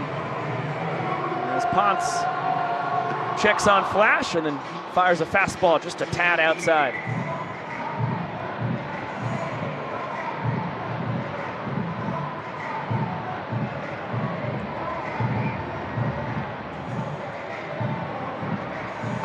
Flash dekes the steal, and Ponce trying to front door the breaking ball, leaves it high.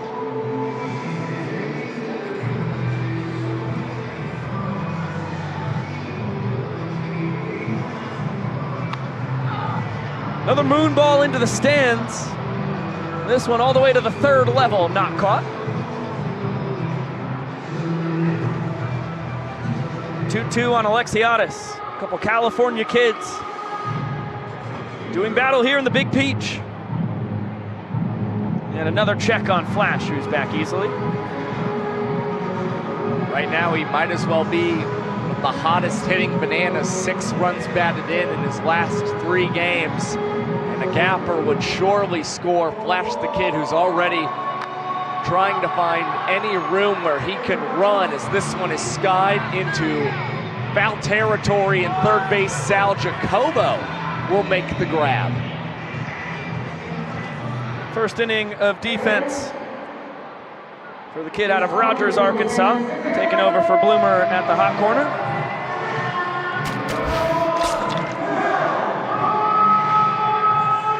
Another look.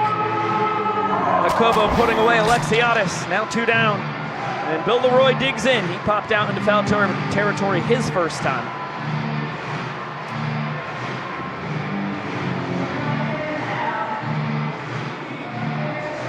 There goes Flash. Ballholm's throw, not in time, never had a chance. And Mitchell with his team-leading 8th steal of the year. Inning tying run in scoring position. With essentially no more outs to play with for the Bananas offensively, Flash knew it was imperative to get into scoring position quickly, as Leroy tried to check his swing, but went around the count now even.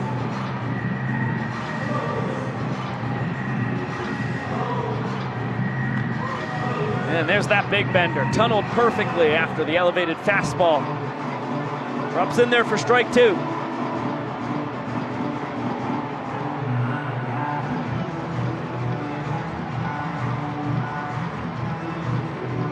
The 1-2. Slow tapper left side, foul. Koba trying to pull off the between the legs play when there are no consequences for failure. Good time to get the daily vitamins in. Another 1-2 coming to Bill, who has 5 walk-offs on the tour, representing the inning-winning run.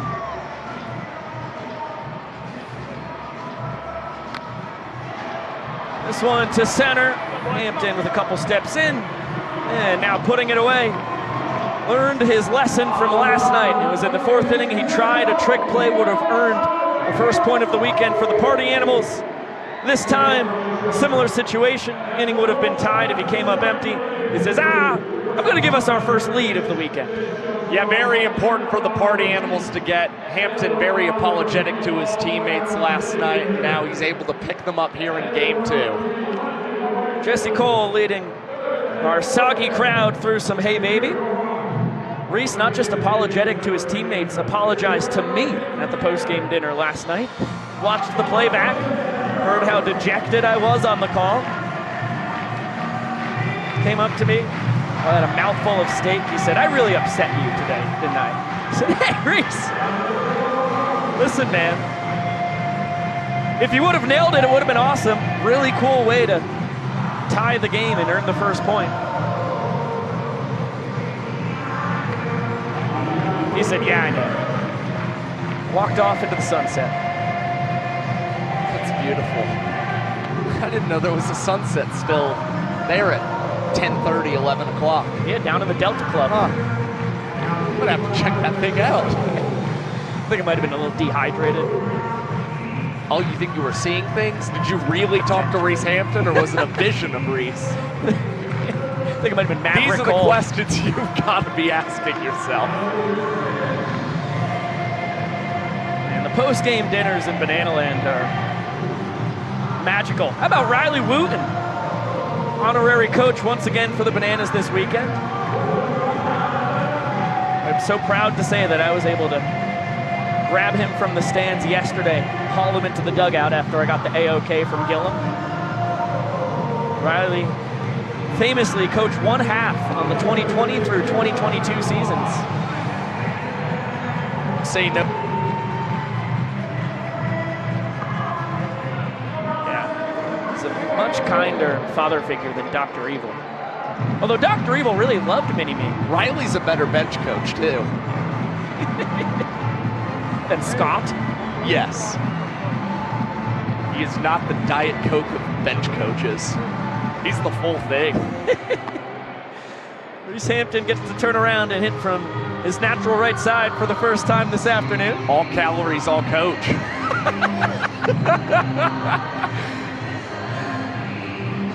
Top of the order here for the Party Animals. They lead for the first time this weekend. And that ball blasted. That's going to be into the corner. Oh, look out. Holy moly, folks. What are we doing? A stand-up double. Nearly took that guy's head off. The ground screw is on the field. The ground screw is on the field. Oh, man. Oh, those were the ushers. That's right. Okay. Another look.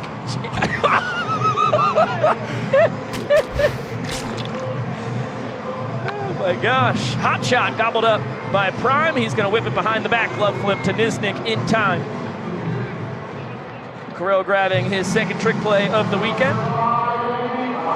And 10th on the tour. And Jake Skull, who's gone to the opposite field a lot in this series, pulls that one over to first base, even though he is retired by Prime, and Nisnik moves Reese Hampton up 90 feet away from scoring as the fans nearly have an opportunity by us to make another foul ball caught. Yeah, that's a productive out from Skull.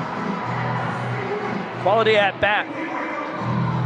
Hampton with great speed, 90 feet away with less than 2 outs for the tour leader in ribeyes. Cosgrove a sprint and a fly out in left center field on the warning track. Robbed of extra bases by DR. Serves this one out to right center. Andy Cosgrove coming through once again. Beautiful sliding snag by Reese Alexiadis. But a sacrifice fly. And the Animals Have now pushed a run across in 4 straight innings. Well, again, we've talked about is nasty. He hasn't had a high opponent's batting average this season, but he's gotten hit hard. And Reese Hampton had the laser beam to left field, has come across to score, and the Party Animals now threatening to earn points in 3 straight innings. Noah Fisher with the ball and a strike on him. Cosgrove heading back into the dugout. Gonna give Jake Skoll a big hug. So thank you for my tour-leading 31st run driven in.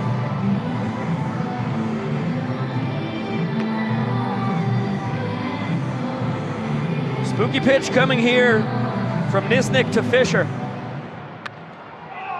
Fish does not come through in a hitter's count. Alexiadis calling off. Olsen is going to tip it up, and Jackson's going to haul it in. Second trick play of the ball game for Super Reese, but another chance for the Animals to notch a point. They lead 2-1, lead the inning by 1 run, and the Banana Nanners will dance us to the bottom of the 5th.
Banana Nanners, ageless entertainment as per usual.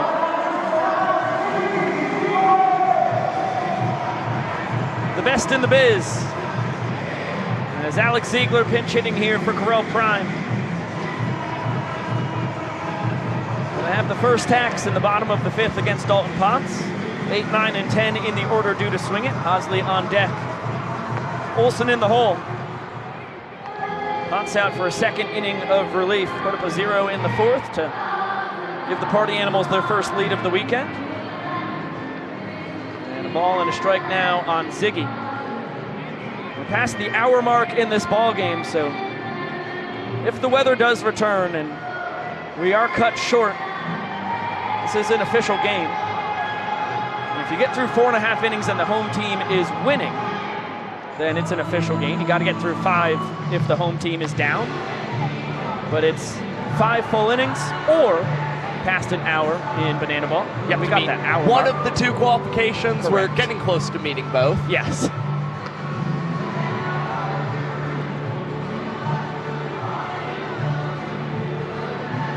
Payoff pitch coming to Zig. What a hack there to foul off the 2-seamer. Well, smiles after really expanded the strike zone a tad.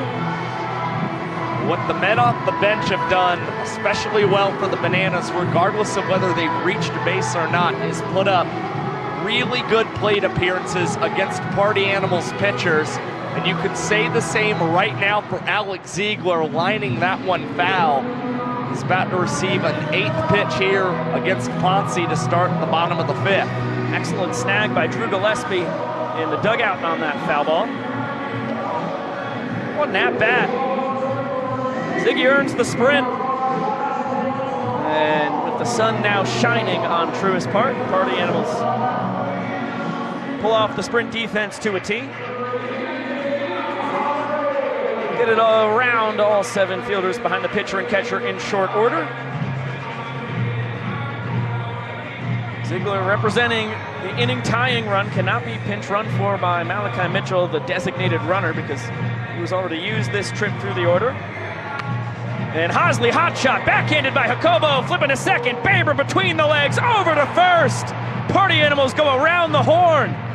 Gorgeous twin killing and a trick play for Derek Ginger to boot.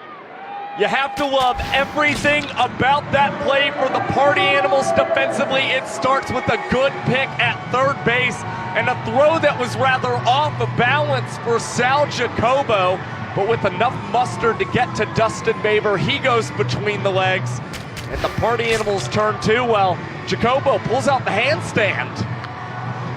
Jackson Olsen popping this one, foul territory. Into the stands it goes. Not caught by the fans. One pitch after the leadoff sprint. Ponce able to induce the pitcher's best friend. Takes the base runner away. And now he's going to dance in celebration. He's got Baber and Acuff mirroring his moves right behind him, and then behind them doing the same, Thomas, Hampton, and Skoll.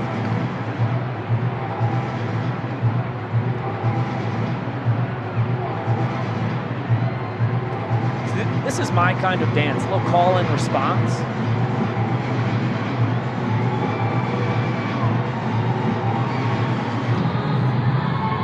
Big finish, and the pitch. And Olsen, as per usual, hacking away. Got a good fastball to swing at. Can't put it into fair play.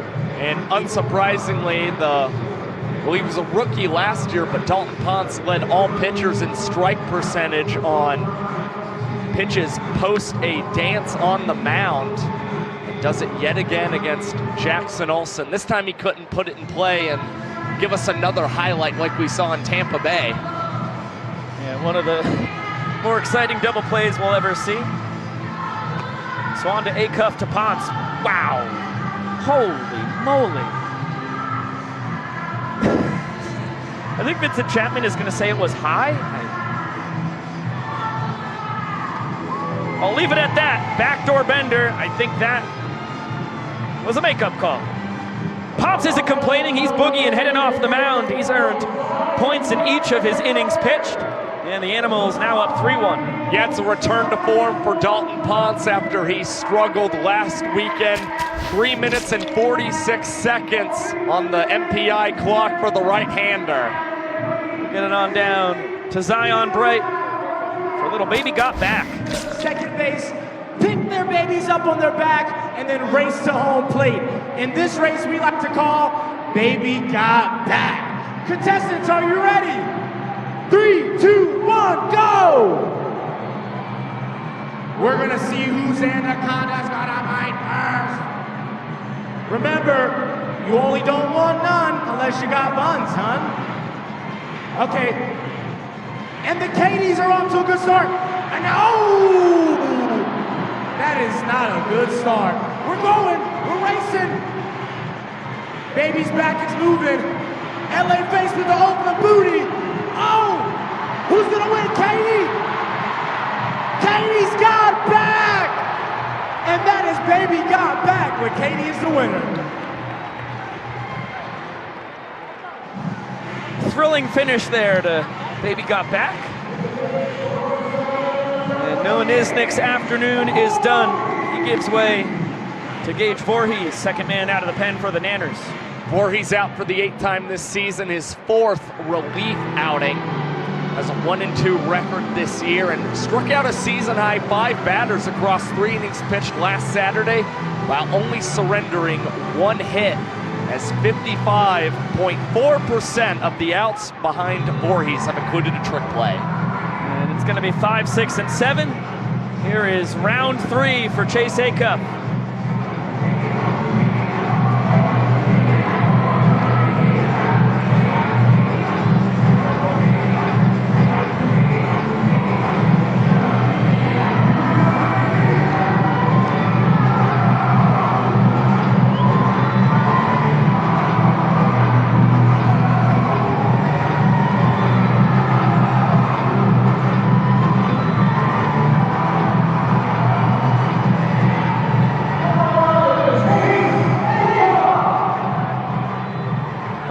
shaking it like a Polaroid picture.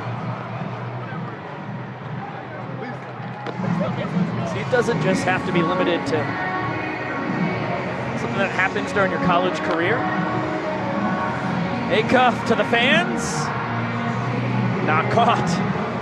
3 foul outs into the stands so far today. We're 1 away from tying the record. And this one served out to shallow right. EJ with the call and the snag.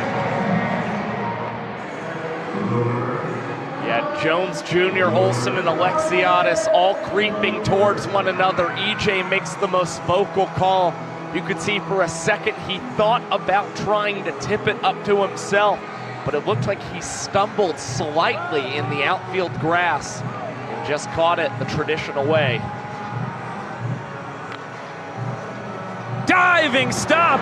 EJ bringing it between the legs as he steps on first. Slap a star on that in your scorebook at home and give the kid a trick play. Making all the plays so far here in the top of the 6th. First, a little pop into shallow right, and now this time a liner, or grounder I should say, over towards that first base line. And great play by Eric Jones Jr., and with enough time for a trick play as well. Less than a minute and a half here into the 6th inning. A couple quick outs, and now a 1-1 count here on Tanner Thomas. Ooh, drives that one deep out to right center. Meadows eyeing it up, back flipping, making the catch. The wet outfield, no obstacle for the doctor. 3rd backflip catch of the weekend. Well, believe it or not, Robert Anthony Cruz is pacing all players this year in terms of backflip catches. All of a sudden, DR Meadows is catching up to him quickly with 3 in this series. And yeah, that's the kind of celebration you would expect from the doctor. I'm sure we'll have DR flipping all over the cruise ship as we get round 2 of Banana Land at Sea. Can't wait for it. It'll be February 9th through the 13th in 2026. The grand celebration to kick off the first ever year of the Banana Ball Championship League. All 6 teams will be on board, as well as the entire cast and crew. Josh and I included. Will certainly be running back trivia. That was a blast to host. And we get to check out Cozumel, Mexico. That's going to be a delight as well as we sail out of Tampa. And it's going to be a great time spending time with some of our most loyal friends and making new ones as well on the ship. I know that we saw a lot of fans have a great time with the Party Animals After Dark.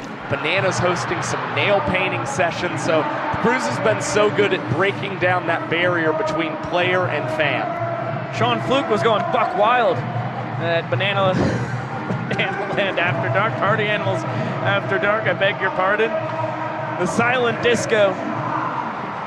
Fluke was tearing up the dance floor as he is the 2nd man out of the pen for the boys in black and pink today. So far this season, Sean Fluke's been pretty good out of the bullpen for the Animals. It's sometimes been in the starts that we've seen him struggle. Currently hoping to get that 5-minute and 12-second average minutes per inning mark down if he can pitch a clean 6th and do it rather quickly. Fluke's got the top of the order, quickly ahead of DR Meadows 0-2. Showed off the big bender, the 12-6 curve, the slowest breaking ball in Banana Land. And then the slider there as Meadows doesn't bite. Works in a 4-seam fastball and a changeup as well. That one on the ground to Acuff, fielded between the legs backwards. 360 over to first, and plenty of time for the first out of the bottom of the 6th.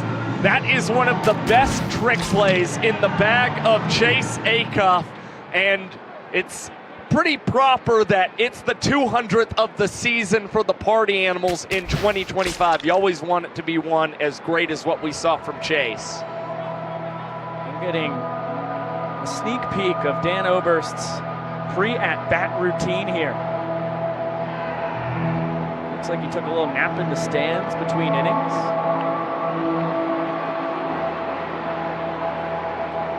Of course, got to have some Saratoga sparkling water. Get the day right without that. No free ads. get the body right. He's 1 for 2 on the afternoon, but it's never too much stretching. Here comes Saratoga sparkling water ice bath.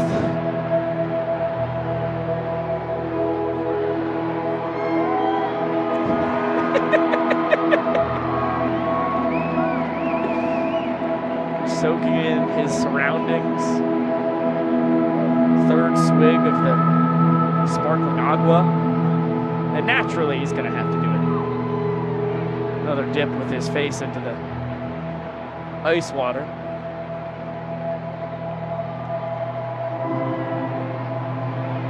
Peaceful.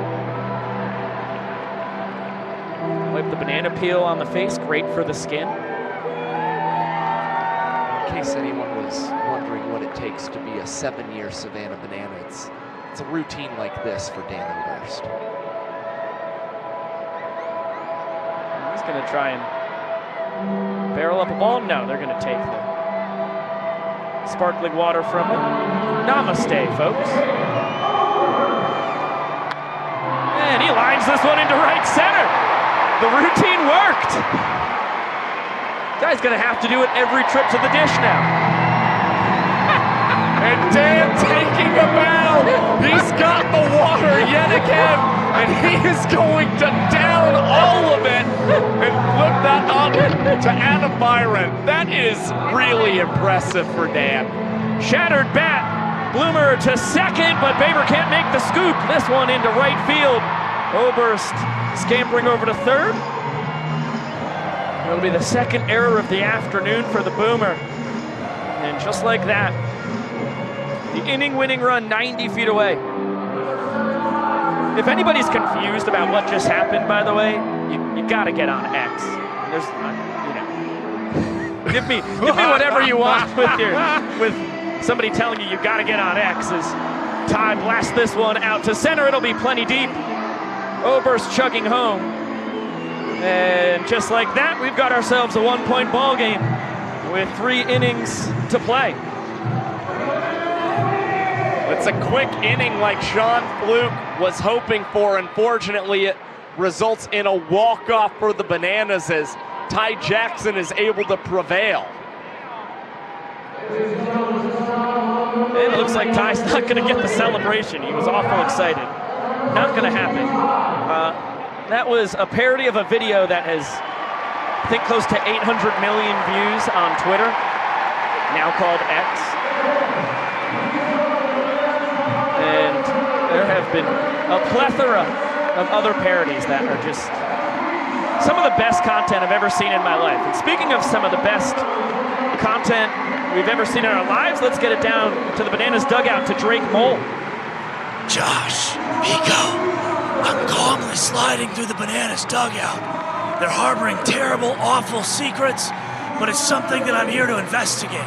Drake Mole with you, running into people. If I'm discovered, I could lose my job. I understand the risk here, but it could be a massive scouting win for the party animals if I can go undetected and learn how the Bananas do their thing. So I've been trying to avoid the coaching staff, namely, mostly Tyler Gillum, Adam Byron, those guys, taking my way through this dugout and learning how they do their stuff. So as long as they don't see me, I'll be okay. Even Reggie Horton is somebody who I'm looking out for. Everyone's dead. Are you kidding me? What are you doing? That's not good. Yeah, you're not supposed to be in our dugout. What are you, like a spy right now? No. This is bad juju for you. Every time you mess with us, we always score runs. We're coming back. Get out of our dugout. Drake Mole, reporting for the Bananas dugout. Well, I don't think he picked up any useful intel. It was enjoyable to see the journey nonetheless. And he's going to wind up in the Cobb County Jail like Ozuna from the Braves if he's not careful. Oh my gosh, if you want a good laugh, forget about the morning routine parody videos. Get Nick Clarno to talk about Marcell Ozuna hitting batting practice. Had me in stitches yesterday before the game. Holy moly. A beer chug for Baber. With Swan on deck and ball home in the hole, 8, 9, and 10 in the order. Another inning of work for Gage Voorhees, who earned a point in his first frame out there, and now behind 1-0 on Baber. Vincent Chapman dusting off home plate. Really dusting off home plate.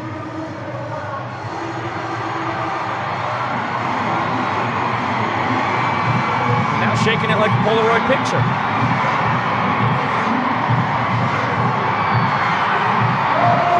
Give me some sugar, Vincent. I am your neighbor. I don't know if I've ever seen the definition of his thighs like that. Is that normally what happens? No. That guy's got a strong base. I think he's been in the gym a lot lately. Had those 2 calls overturned in Tampa. He's been taking it all out in the gym. Big flail and a miss. Nice slider there from Voorhees. Pitch will throw in any count. Looks at a 4-seam, 2-seam. Fastball, knuckle curve, and a changeup as well. And this one popped back into the stands. Not caught. We remain 1 away from tying the single game record. Set earlier this year down in Lone Depot Park, home of the Miami Marlins.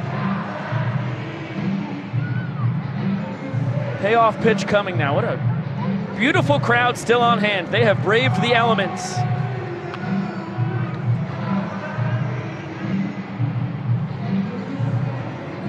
They've gotten a heck of a banana ball game thus far. Over 36 minutes still remaining on the timer. And Baber with a liner into left field. 2 for 3 on the day. Good game for Dustin Baber today. He's had a nice series, drew a ball 4 sprint last night, has 2 knocks in this ball game. Now he'll be taken off of the bases. Mark Smith in to run for the Party Animals. Fellas in black and pink up by 1 point. Looking for more. Swanee 0 for 1 on the day, but worked an RBI sprint his last time, and what ended up being the deciding run in the 4th inning. That gave the Party Animals their first lead in points this weekend. And Swanee plunked. For his efforts in aiding his team, it takes a unique journey to first base.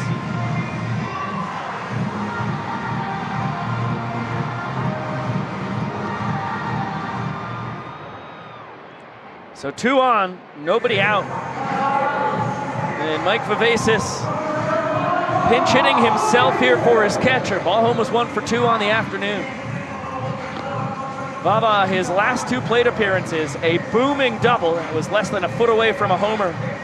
Now 380 feet away in Raymond James Stadium, and then a no-doubt smash. I would say 400 feet plus out to left in Savannah last weekend.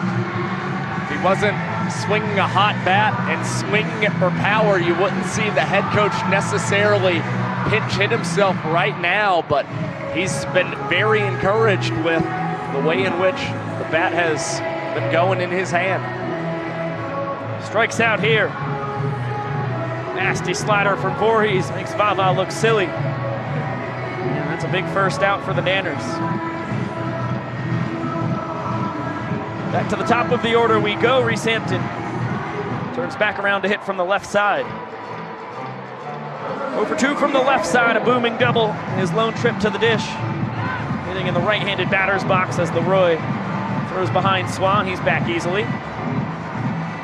What's really interesting is that Party Animals have been working with Hampton, who hasn't necessarily been comfortable entirely from the left side, moving him up in the batter's box, but he's got that back foot almost on the chalk at the back of the left-handed batter's box.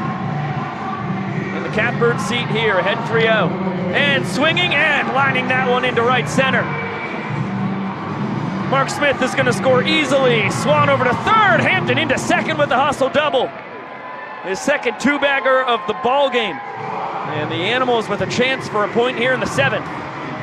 That's what you get with Reese Lightning, a guy with incredible bat-to-ball skills and also has some lightning when it comes to his speed on the bases as he is able to get himself into scoring position. The party starters celebrating the run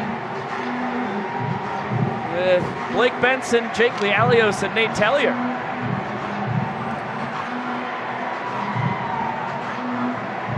What a dance party this is.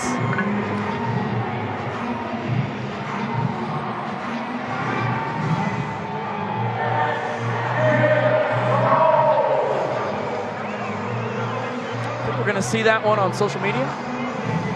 Es posible. Wow. Multilingual Josh. Every now and then, you know, keep people on their toes. I loved the spirit of the dance. I think a couple moves might have been missed. I've got like a 7.3 out of 10 on it. A couple technical errors. Just not everybody in sync. I'm an honest judge here. I mean, come on, this is my 6th year in the business.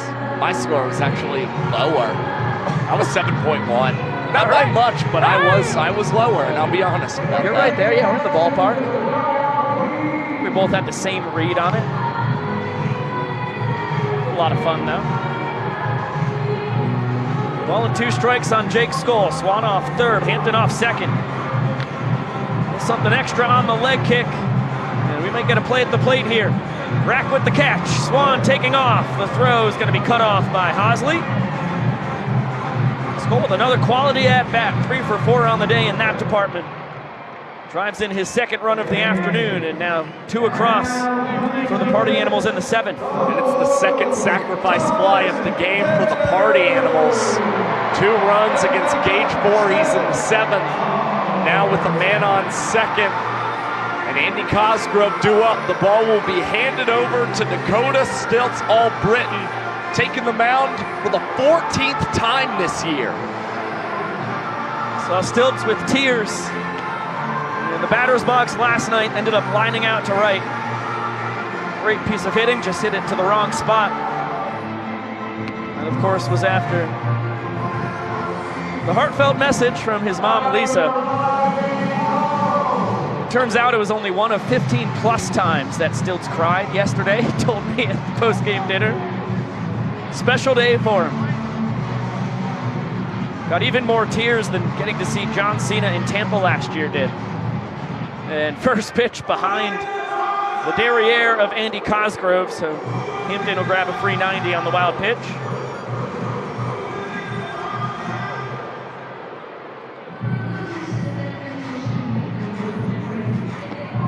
Andy, the first time he ever faced Stilts, cleared the bases, 3-run double. First weekend of the year.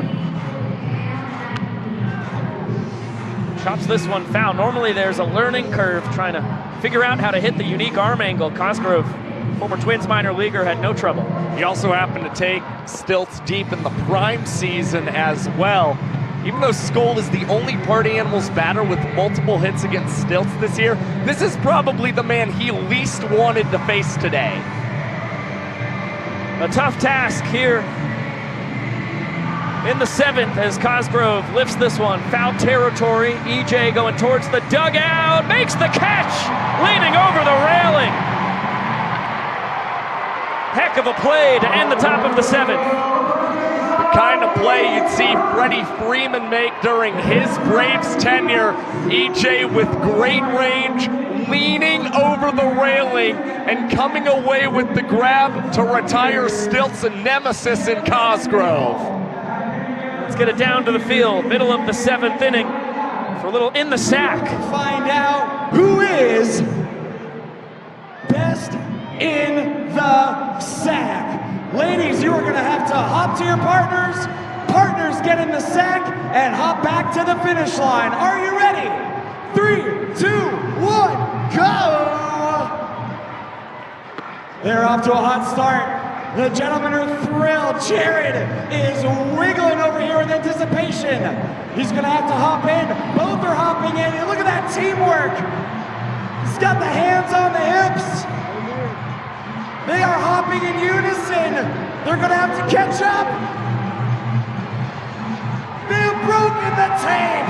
Jared and Nicole win. They are best in the sack. I think it's time for me to throw out my contacts after watching that promotion.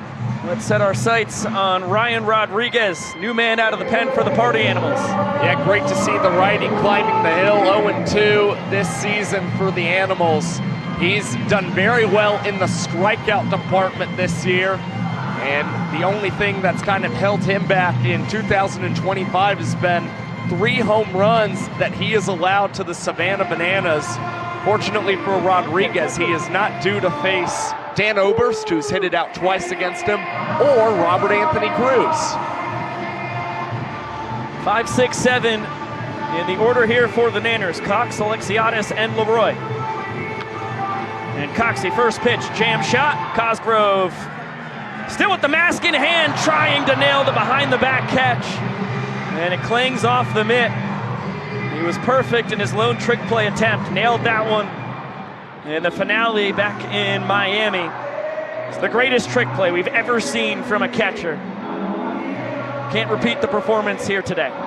Yeah, you could tell instantly with the way he reacted with the body. He really wanted to make that snag. Now, it was a catch that he tried to make in foul territory, so it doesn't necessarily hurt the Party Animals unless Cox is still able to reach in this plate appearance. Good job by Sexy Mexi, jumping back out ahead of the Banana shortstop. Rodriguez, fastball, cutter, slider, 12-6 curve. And that one back up the middle. Cox makes the trick play missed official. Tough one there for Cosgrove and company. Glove Magician makes the best of his second life. And sends up Reese Alexiadis as the innings tying run, who has the lone home run so far here this afternoon. We've seen Cox move up in the order lately for the Bananas, but actually that snaps him out of a 1 for 15 skid at the plate. Hopefully better things to come for Coxie going forward in this game and next weekend in St. Louis, as this one is skied into right field. Dustin Baber tries for a diving catch in foul territory in right field and will not be able to get that ball in his glove. Oh, would have been a stupendous play from Derek Ginger. Full sprint the whole way, ran a country mile. And with Super Reese at the dish, did his best Superman impersonation. Couldn't come away with the web gem, and now a 2-1 count on the Nanners right fielder.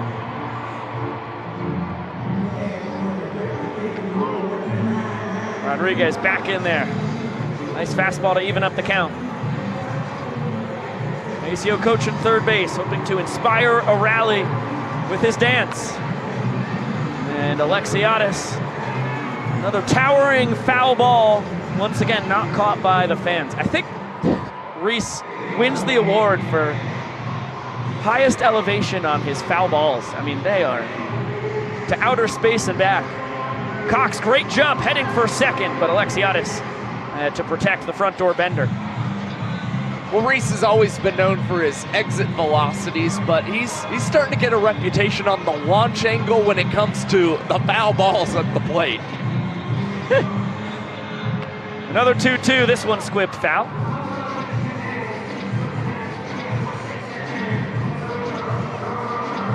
Good battle here between the pride of Newhall, California on the mound and the kid out of Manhattan Beach at the dish. Third 2-2. And Alexiadis watches it. Sail in high. Payoff pitch coming. See if Rodriguez goes back to the big bender. Sticks with the heat. And another ball cued foul. Good defensive swings from Alexiadis, a very disciplined approach right now against Ryan Rodriguez, set to deliver pitch number 10 that is swung on and missed. And you see Alexiadis not happy about not connecting with that pitch running inside against him. Yeah, Rodriguez went to the cutter. Good movement, the change of speeds. And Alexis off balance. Huge first out as Bill Leroy digs in.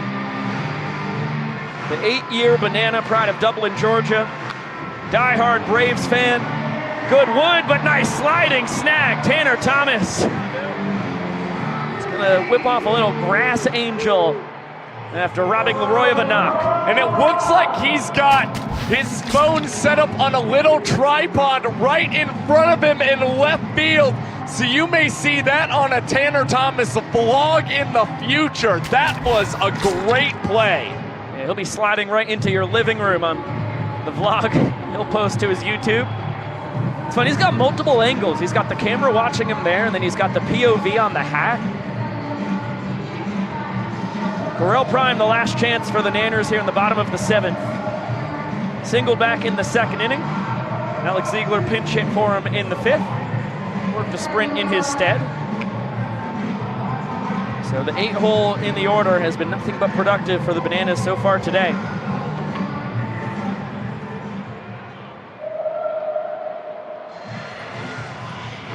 There goes Cox, throw from Cosgrove into center field, and Coxie content with just one base, had no idea where the ball went.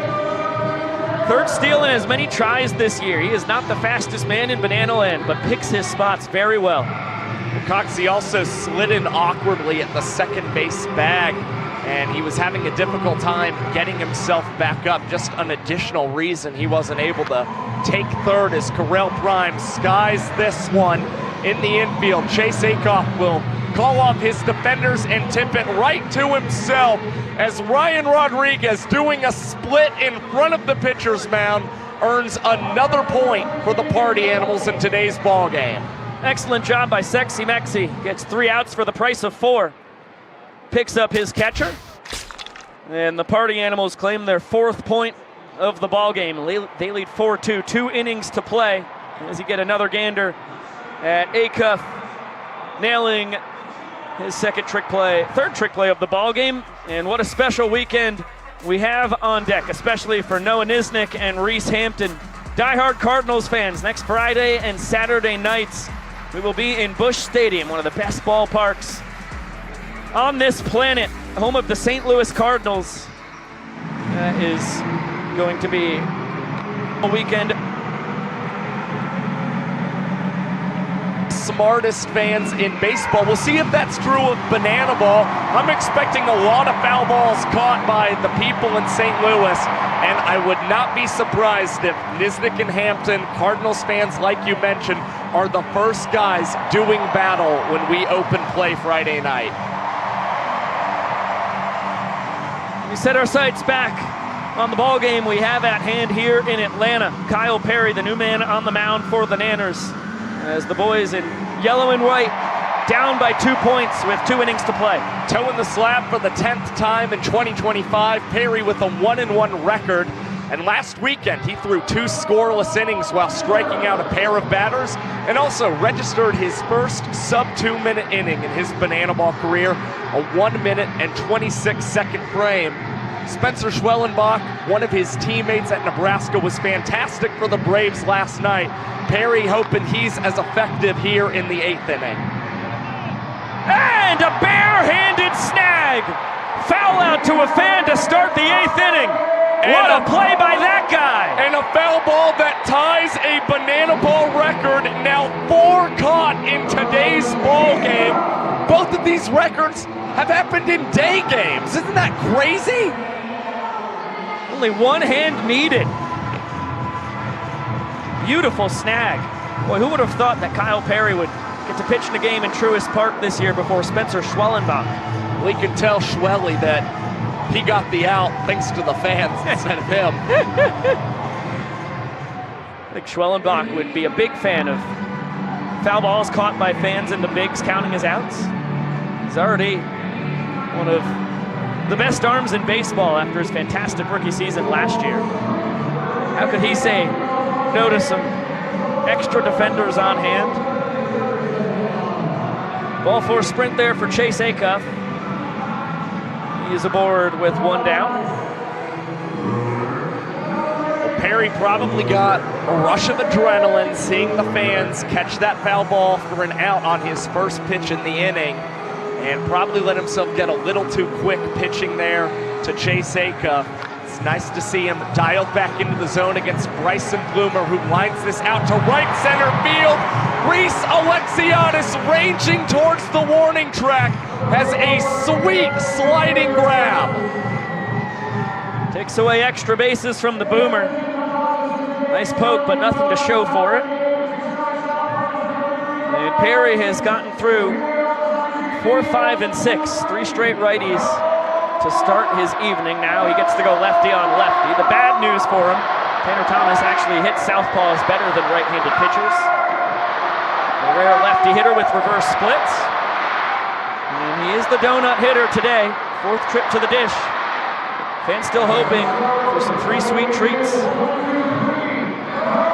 An RBI sprint, ground out, and fly out so far for Thomas. This one cranked foul. And once again, Tanner a strike away from free donuts for the fans. Perry can try and execute a chase pitch ahead in the count, 1-2.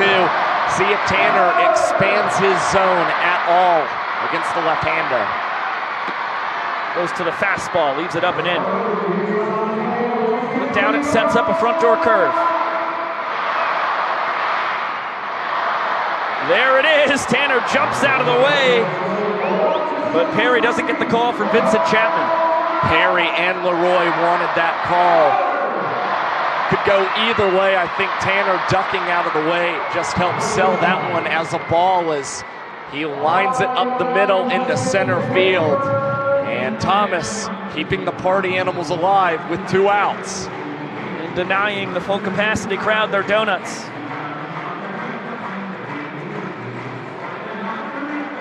Dustin Baber having himself a heck of a day. 2 for 3. 3 for 3 when it comes to quality at-bats. The only out he's made is the hardest ball he's hit.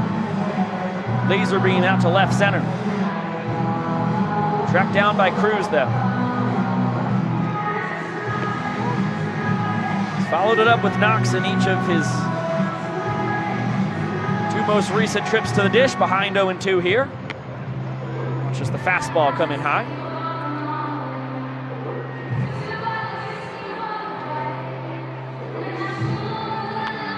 And sticking with the gas, a chance for a new record. Not caught by the fans.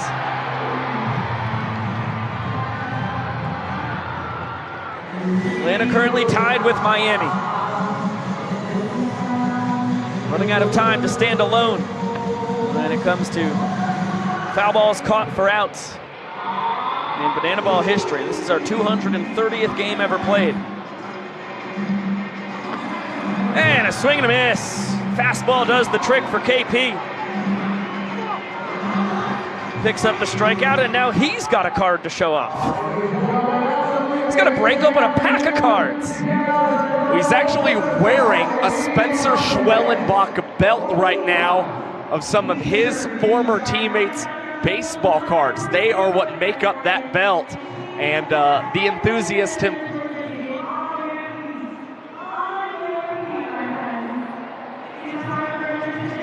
After the game, if he got anything good. Hope he got an auto or 2. Princess Potassia with a young friend out on the field, hanging out with Zach Phillips and company, leading us through an afternoon version of Yellow.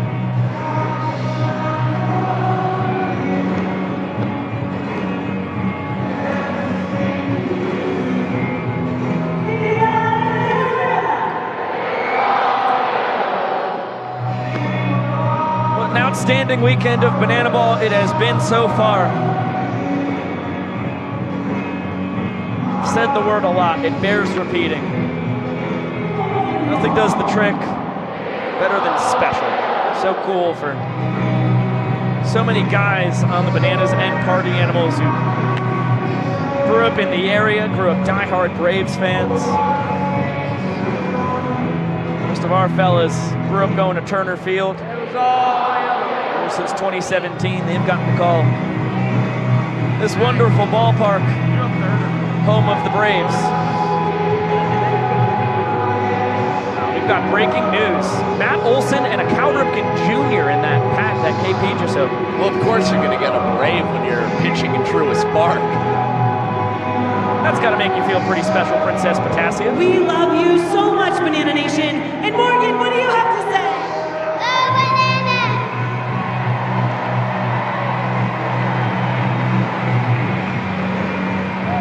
Got a great look through the banana panorama, our eye in the sky of the 403rd straight sold-out crowd in Banana Land. And another look at the pack opening and the strikeout that preceded it for Kyle Perry. Keeps that thing on him. Brady Kyson, he's got 9, 10, and 1 in the order for the Nanners. Hosley, Olson, and then at the top, DR. Kais, primarily a fastball guy. And no man has entered on the mound more than Brady Kais this year. It's his 15th time on the mound, and he is nearly backed on a beautiful professor from Bryson Bloomer. But the throw comes in tough for Jason Swan on a hop. And now a couple of errors for Bloomer and a trick play missed as well. Yeah, beautiful work with the professor. It's just a throw afterwards that he could not nail, and that's the toughest play for a first baseman on a throw. It's not really a true scoop. It's not a one-hopper. It's the in-betweener. Hosley dancing off first, and Dalton Malden quickly behind 0-2. And the other adjustment that first basemen find themselves having to make this season is going from dirt to turf almost every other weekend when they're on the road versus playing in Grayson Stadium. Swing and a miss. Boy, nasty changeup there from Kais. Sets Malden down on free pitches.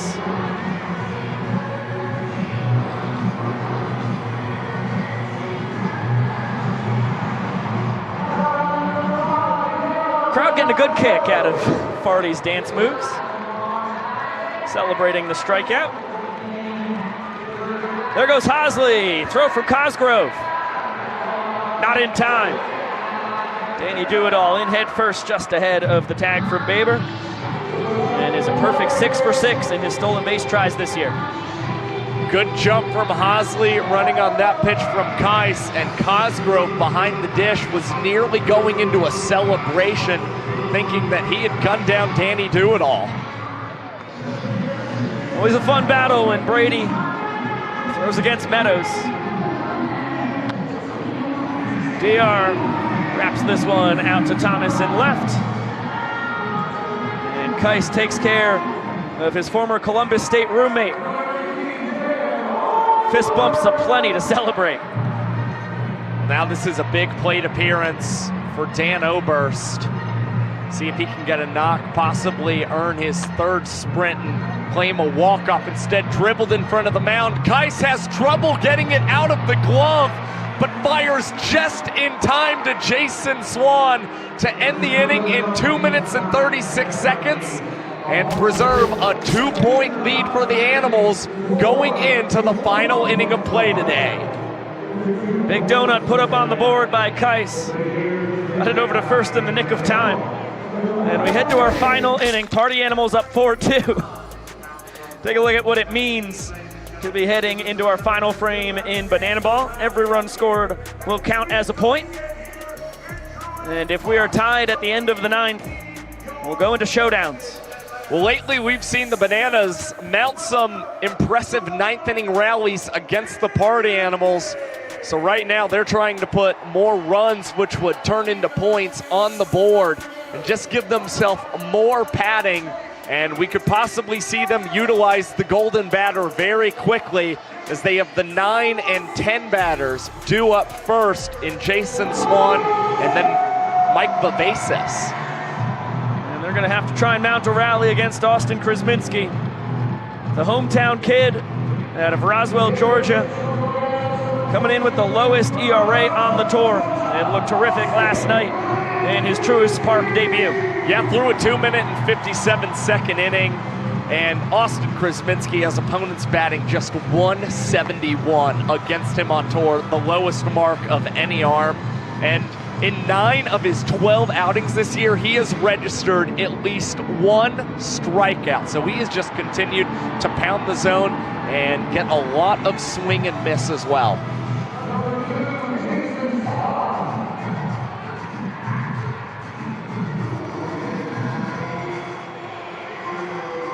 Swanee 0 for 1 on the day. And had the inning-winning RBI ball for a sprint in the 4th. Last time he was plunked and came around to score one of the 2 runs the Party Animals plated in the 7th. Big part of them earning their 4th point of the day. From trying to find the zone, he started his outing last night with 3 straight balls as well. A little juiced up, getting to pitch in his favorite ballpark of his favorite team.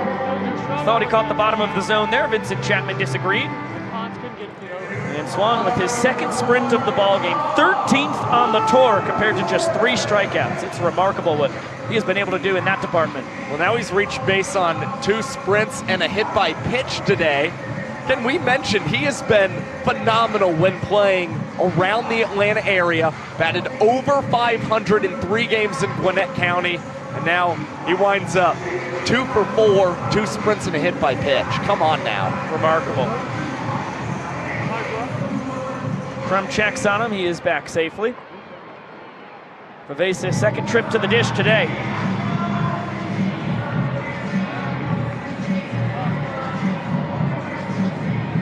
Struck out against Voorhees in the 7th.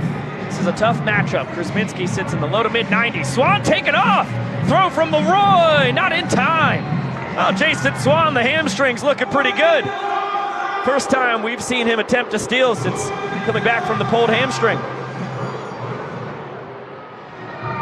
That's his first steal of the tour on his first attempt. Now a 3-1 count on the powerful Vivaces.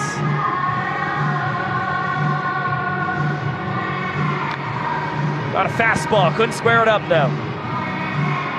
Dalton Malden, oh no! He was making the call, Cox was trying to call him off. Miscommunication, Vava hustling is gonna be all the way into 2nd. It'll be a missed trick play for Ryan Cox. Get another look at it. Yeah, he's the one who made contact with that ball. Dalton was camped under it. And Cox was trying for a tip drill. Dalton was just trying to make a routine play. Yeah, and the fact that they're standing right next to each other, nobody was covering the 2nd base bag. Cox had a little bounce of the banana ball as soon as he reached the infield dirt in frustration. This is not what Austin Krasminski was hoping for, but again, Party Animals could certainly use more insurance when you think about some of the late rallies the Bananas have had, specifically in Savannah this season. Big bouncer from Ballhome to Malden, who almost boofs the trick play, able to get it over to EJ just in time. It'll be an RBI ground out for Reese Hampton. Not sure I lean trick play on that ruling. Yeah. Just due to a lack of fluidity. Right. But what was important is that Malden got an out for the Bananas here in the 9th. Every run scored in the 9th, as we mentioned. After the 8th inning, counts as a point. As Skol is going to ground out to EJ, but that one drives in a run as well, which instantly turns into a point. So a couple productive outs from the Animals. They capitalize on the trick play missed from Cox. They now lead 6-2.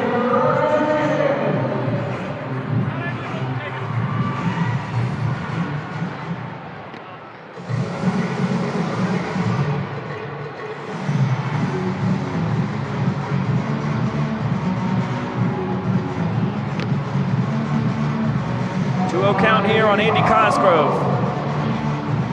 Battle between former minor leaguers. As this one tapped up the middle, and it'll be a knock. When his last at-bat of the game, Cosgrove had a 5-game hit streak on the line and keeps it going with a dribbler up the middle. Animals not content with a 4-point lead. Noah Fisher, healthy hack. Foul ball not caught by the fans.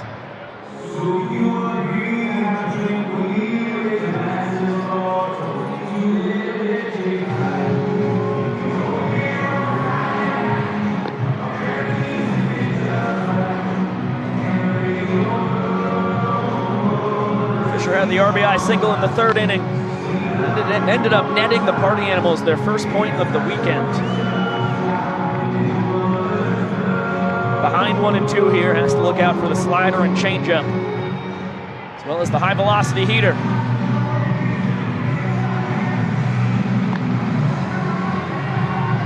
Fastball nowhere close to the zone.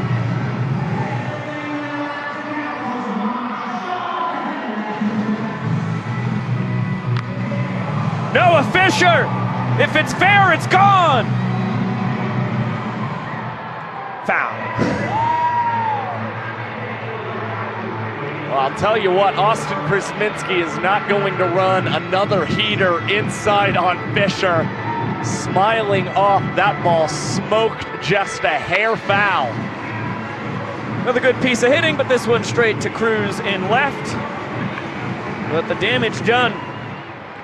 Party Animals on a sprint and a trick play miss. Able to set up Hampton and Skoll for a pair of RBI groundouts. And they double their lead. Now up 6-2. The Nanners will have 3, 4, and 5 in the order due to swinging. Hoping to mount a miraculous rally in the bottom of the 9th. While the Party Animals are looking to split this 2-game set in Truist Park. Nanners have 3, 4, and 5. Eric Jones Jr., Robert Anthony Cruz, and Ryan Cox due to swinging. And they're going to have to mount it against one of the best pitchers in banana ball history, Drew Gillespie.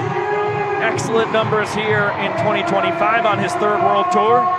He swept pretty much every pitching award you could imagine last year when he was the best in the business.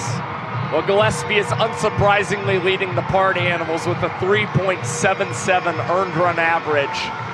Both of his 2 wins have come here in the month of March. And in this month alone, Gillespie has a 3-minute and 45-second average MPI, so he has picked up the pace here in the 2nd month on tour, as opponents are batting .230 against him. What Gillespie has done well across his career, and the same is true here in 2025, he keeps the ball on. He will try. Ryan Cox. The Big Boppers due to swing it. The Nanners are in the base runners department. They need 3 guys to reach before they can think about tying this game.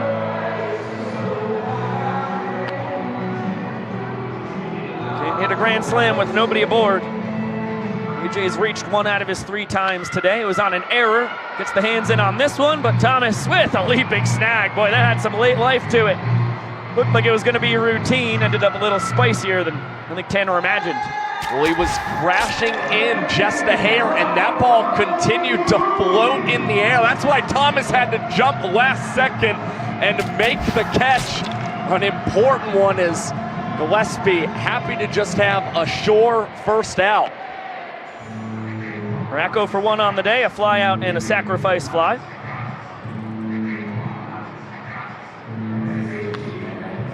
And sending this one to the left side of the infield. Bloomer making the call. He's gonna tip it and cannot control the tip. That's a 2nd trick play missed on the day for Bloomer. Just not put together a defensive clinic at the hot corner. Normally sure-handed over there. Gives the Bananas a little hope here. Well, through the first 2 batters, Gillespie has had fly balls in the air. Can hopefully get some ground ball contact here against Ryan Cox. Just a tough day defensively for Bryson Bloomer. As this is another thing that has been kind of a trend with Drew Gillespie. There are lots of errors and trick plays missed that you will find behind him. That means he's got to let loose a lot more arrows out of the proverbial quiver. He's not bothered though, big smile. And the kid out of Southeastern University, NAIA World Series champion. He revels in being the bad guy on the mound. This one slapped the other way with a little chutzpah by Cox, once again tracked down by Thomas. Another slightly tricky route for Tanner Thomas in left field. He went first step in and then had to backtrack, all of a sudden drift back to make that catch. But the Party Animals got to be feeling really good, up 4 points and 1 out away from securing a series split in Atlanta. Animals trying to end a 3-game skid. They've got the man on the mound to do it. Gillespie ahead of Alexiadis, 0-1 with the bender. Healthy swing and a miss. And the Bananas down to their final strike.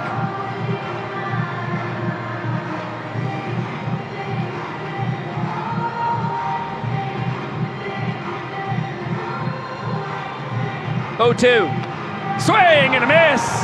Gillespie nails in the 9th. And the Animals dominate in the day game. They take it 6-2, split the 2-game set in Truist Park, and are back within 2 games of the Bananas before we head to Busch Stadium in St. Louis this coming Friday night. Heck of a bounce back win for the Party Animals. Game 2 in Atlanta, Georgia. Big middle offensive innings for the boys in black and pink. And the bullpen, a nice job, especially at the end of the ballgame. Rodriguez, Kais, and Gillespie able to seal this one. And the Dirty Animals get to dance.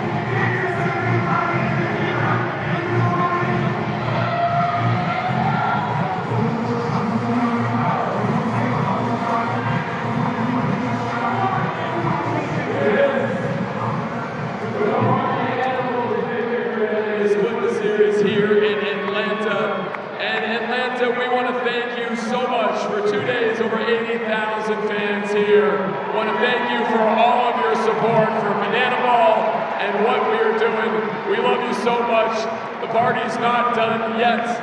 The cast, the band, we're all going to be outside the battery playing some music, having some fun. But we do want to finish with one tradition here, as we bring out both the Bananas and the Party Animals together. Because you guys are the reason why we do what we do, the reason why we get to play here and be a part of this. So Bill, take us home. We're going to get a little Stand By Me here in Truist Park, and Sam Bauman's going to try and wrangle Jesse Cole away from... It's been a long journey from a small town to get to play in this big arena today, in this wonderful stadium. We got a lot of Georgia boys on the team and a lot of guys that have worked really hard to be here, but we could not do it without you guys showing up and showing out for the last 8 years in Banana Nation. So we love you so very much for your love and your support and making our dreams come true. We love you so much. Give yourself one big round of applause all around the stadium.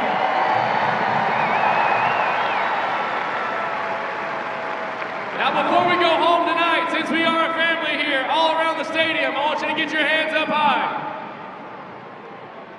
We are one big Banana Ball family, so we're gonna break it down all together on Fans First on 3, loud and proud. But I need to know, are you ready? What do you think, boys? You think they're ready? I said, are you ready? That's what I'm talking about. Fans First on 3. Here we go. 1, 2, 3. We love you guys so much. Drive safe tonight. We'll see you soon. That was all from the heart from Bill Leroy. Beautiful stuff right there. They're going to save Stand By Me for the Party Plaza in honorable decision. And now we get to hear from Jesse Cole. We'll send it down to Sam Bauman. Hey, Biko Josh, yes, here with Jesse Cole. Jesse, what can we say about this weekend in Atlanta? Well, Atlanta's special, you know, to be just 4 hours down the road, and a lot of our players obviously being around here, to be able to play here, the energy, the environment is second to none. I mean, to see the amount of people that showed up with the weather today, the rain, to be here for a day game, it's outstanding. I can't say enough about the fan support, and to see the two teams, how evenly matched they are, it's special. But I'll tell you, Banana Ball's got a lot of work. We got a lot of work to do, and that's what we're going to get back to the work as we go into St. Louis. Jesse, what kind of work are we talking about? I mean, we've entertained a great crowd today, but I know the perfectionist that is Jesse Cole. What are we aiming to bring to St. Louis and the rest of the tour? Well, again, I'm proud. These guys put a lot of effort in, but, we are entertaining. There's so many entrances, and we're getting out all the upper decks. I mean, the amount of players that were around this whole stadium, that taking it from Tampa Bay when we were playing at a football stadium. But, we got to be cleaner. Banana Ball's got to be cleaner. Obviously, trick plays and missed trick plays. This game in the sport is hard. It is extremely difficult. But the communication and the feel of knowing when to go for trick plays, the speed of the game is important, the feel of the game, and understanding that, hey, yesterday, 2 out going for trick plays and 2 outs and extending innings, and then today, communication on tip drills and making those plays. These players are as good as it gets, and they are better than the way they played, and I believe in them. And so I think they're just going to get back to the basics, get back to the fundamentals. We can entertain. We just got to play the best banana ball out here to show what this game can be for the fans. Jesse, ending here on the guys that you mentioned before here, these Georgia guys. We talk about doing things for the fans. The fans love this, but what did it mean for you to bring Banana Ball here to Truist, where so many guys grew up watching the Braves play, getting to now play on this field and be home in Atlanta? Well, what's special is all of our guys, they come from all over the country, and they all looked up to a team, whether it's the Braves, whether it's the Orioles, whether it's the Yankees, or whether for me it was the Red Sox. And again, they always dreamed of playing at these stadiums because they've seen some of the biggest moments in sports here. And then I know for these guys, and I talked to a few of them, and they got emotional. And I think that's what's special about Banana Ball is, in our experience, it's a game of emotions. And it's joy, it's happiness, it's happy tears. And to see that for the guys, and obviously, like I said, the games didn't go as well as we hoped, but to see the fans show out, to see the energy and electricity, and these guys get the chance here. And the great thing about this, Sam, the great thing is we're going to be coming back here. This is just the start. We went to Fenway last year, we're going back to Fenway. The relationship with the Braves is as good as it gets. I mean, meeting with their president, Derek, meeting with their team, I mean, wow. I mean, there's such energy between the two of us. I can see us being here a lot in the future, and this being maybe a second home for the Bananas. And so for those guys, I hope they know this is just the start. Some welcome words from Jesse Cole and Braves fans everywhere. Of course, Banana Ball on the move, heading to St. Louis next. Expect bigger, better, and maybe a little bit more perfect. Biko, Josh, back to you guys. Thank you, SB, and thank you so much for the insight, Jesse Cole. Another guy speaking from his heart, and some very interesting tidbits at the end there. We had history this afternoon. We tied the foul out to fan record. The great folks here in Braves country, starting with the hat catch, carrying the toddler all the way to another barehanded beauty at the end. 4 foul outs to fans, knotted with Miami for the most ever. And you know what I really loved about the foul balls we saw caught was the diversity in them. You had a hat, 2 gloves, and a barehanded snag. And in the end, it tied a Banana Ball record. And I really loved the celebrations we saw from fans. Usually you're looking for celebrations from the players. The fans brought it in Atlanta. Take a look at the numbers now behind the Party Animals 6-2 drubbing of the Nanners this afternoon. Chase Acuff, the shortstop, the showman of the game, 1 for 3, a ball for a sprint, and 3 trick plays, as well as 3 specialty walk-ups, 3 different versions of Hey Ya as the song continued through the afternoon. Yeah, that was really what was the best thing from Chase Acuff today, was killing the outcast walk-ups in Atlanta, as you saw him getting in on a lot of fun with all of his teammates. And then he, of course, dazzled defensively, as he has since the middle of the 2023 tour. This was definitely the best trick play of the game, 360, no look, and that was the 200th of the season for the Party Animals. And then he did some stuff offensively as well. A single, a ball for a sprint, also stole a base for the Party Animals. So it feels like he really did it all for the boys in black and pink. And to put it into perspective for Chase Acuff, he completed the 200th trick play of the tour for the Party Animals. He has 51 trick plays on the tour. That is the second most. He only trails his counterpart at short, Ryan Cox. As we welcome you inside the broadcast booth with Josh Talevsky, Biko Scala. Thank you all so much for spending your Sunday afternoon with us here here in virtual Banana Land. The Party Animals got their first lead of the weekend, and they did not look back from there. They took it 6-2 on the back of Chase Acuff, and an impressive pitching performance from the entire staff. Well, they just had timely hits, and they were able to get to the Bananas bullpen. They had a pretty good start against Andy Archer, but they touched up Noah Nisnik. They got to Gage Voorhees as well. So pitching didn't exactly go to plan for the Bananas, but I know Anthony Coramato was emphasizing better offense after what was kind of a brutal night for the Party Animals last night, and they delivered. Again, great situational hitting, and you've got to commend the bullpen as well. Ponce, fantastic. Rodriguez, Kyson, Gillespie all did their jobs as well. What's so beautiful about baseball, and of course Banana Ball as well, you saw the Party Animals blank 2-0 last night. They responded impressively today with the 6-2 victory. You just never know what you're going to see when you come out to the ballpark. Who knows what we're going to see this coming weekend when we get to take over Busch Stadium, home of the St. Louis Cardinals, one of the most prolific fan bases and teams in the history of America's pastime. It is going to be so cool. Friday and Saturday night, a stadium that I have loved from afar my entire life. It will be first pitch 7 p.m. Central Time. Remember, we are in the Midwest here. So 7 p.m. Central Time, both Friday night and Saturday night. This is going to be another super special leg of this tour. Yeah, it's going to be special for guys like Reese Hampton and Noah Nisnik. I, much like you, have always admired Busch Stadium as well. So it's going to have a special feeling for a lot of guys. Again, we know the legacy of the St. Louis Cardinals. And with the Party Animals being down 2 games in the season series, a sweep of St. Louis gets them even with the Savannah Bananas. Yeah, it is a beautiful backdrop. You get to see the arch, of course, out beyond left field. And I have been teased by Busch Stadium. I got to see it driving on by when I was the co-pilot for Kurt Kessler on the 2022 World Tour in the Penske truck. The highway's like 20 feet away. I mean, you can see it all. They've got the banners. It is so cool. And then we did it on the way back as well. Can't wait to actually get inside and get to have some Banana Ball in there. Thank you again for spending this weekend with us. A big thanks to our entire cast and crew in the Atlanta Braves organization. They were tremendous hosts and set us up for a lot of success. For our EP, Yvonne Trezak, for our director, Griffin Ellis, and the entire crew back in Grayson Stadium, all of our camera ops, engineers, and utility folks here in Atlanta, as well as Drake Toll, Sam Bauman, and Josh Tolevsky up in the booth with me. I am Biko Scala saying so long for now. The Nanners and Party Animals split Atlanta. Next stop, St. Louis. Cannot wait to see you in Busch Stadium, and until then, we will see you later!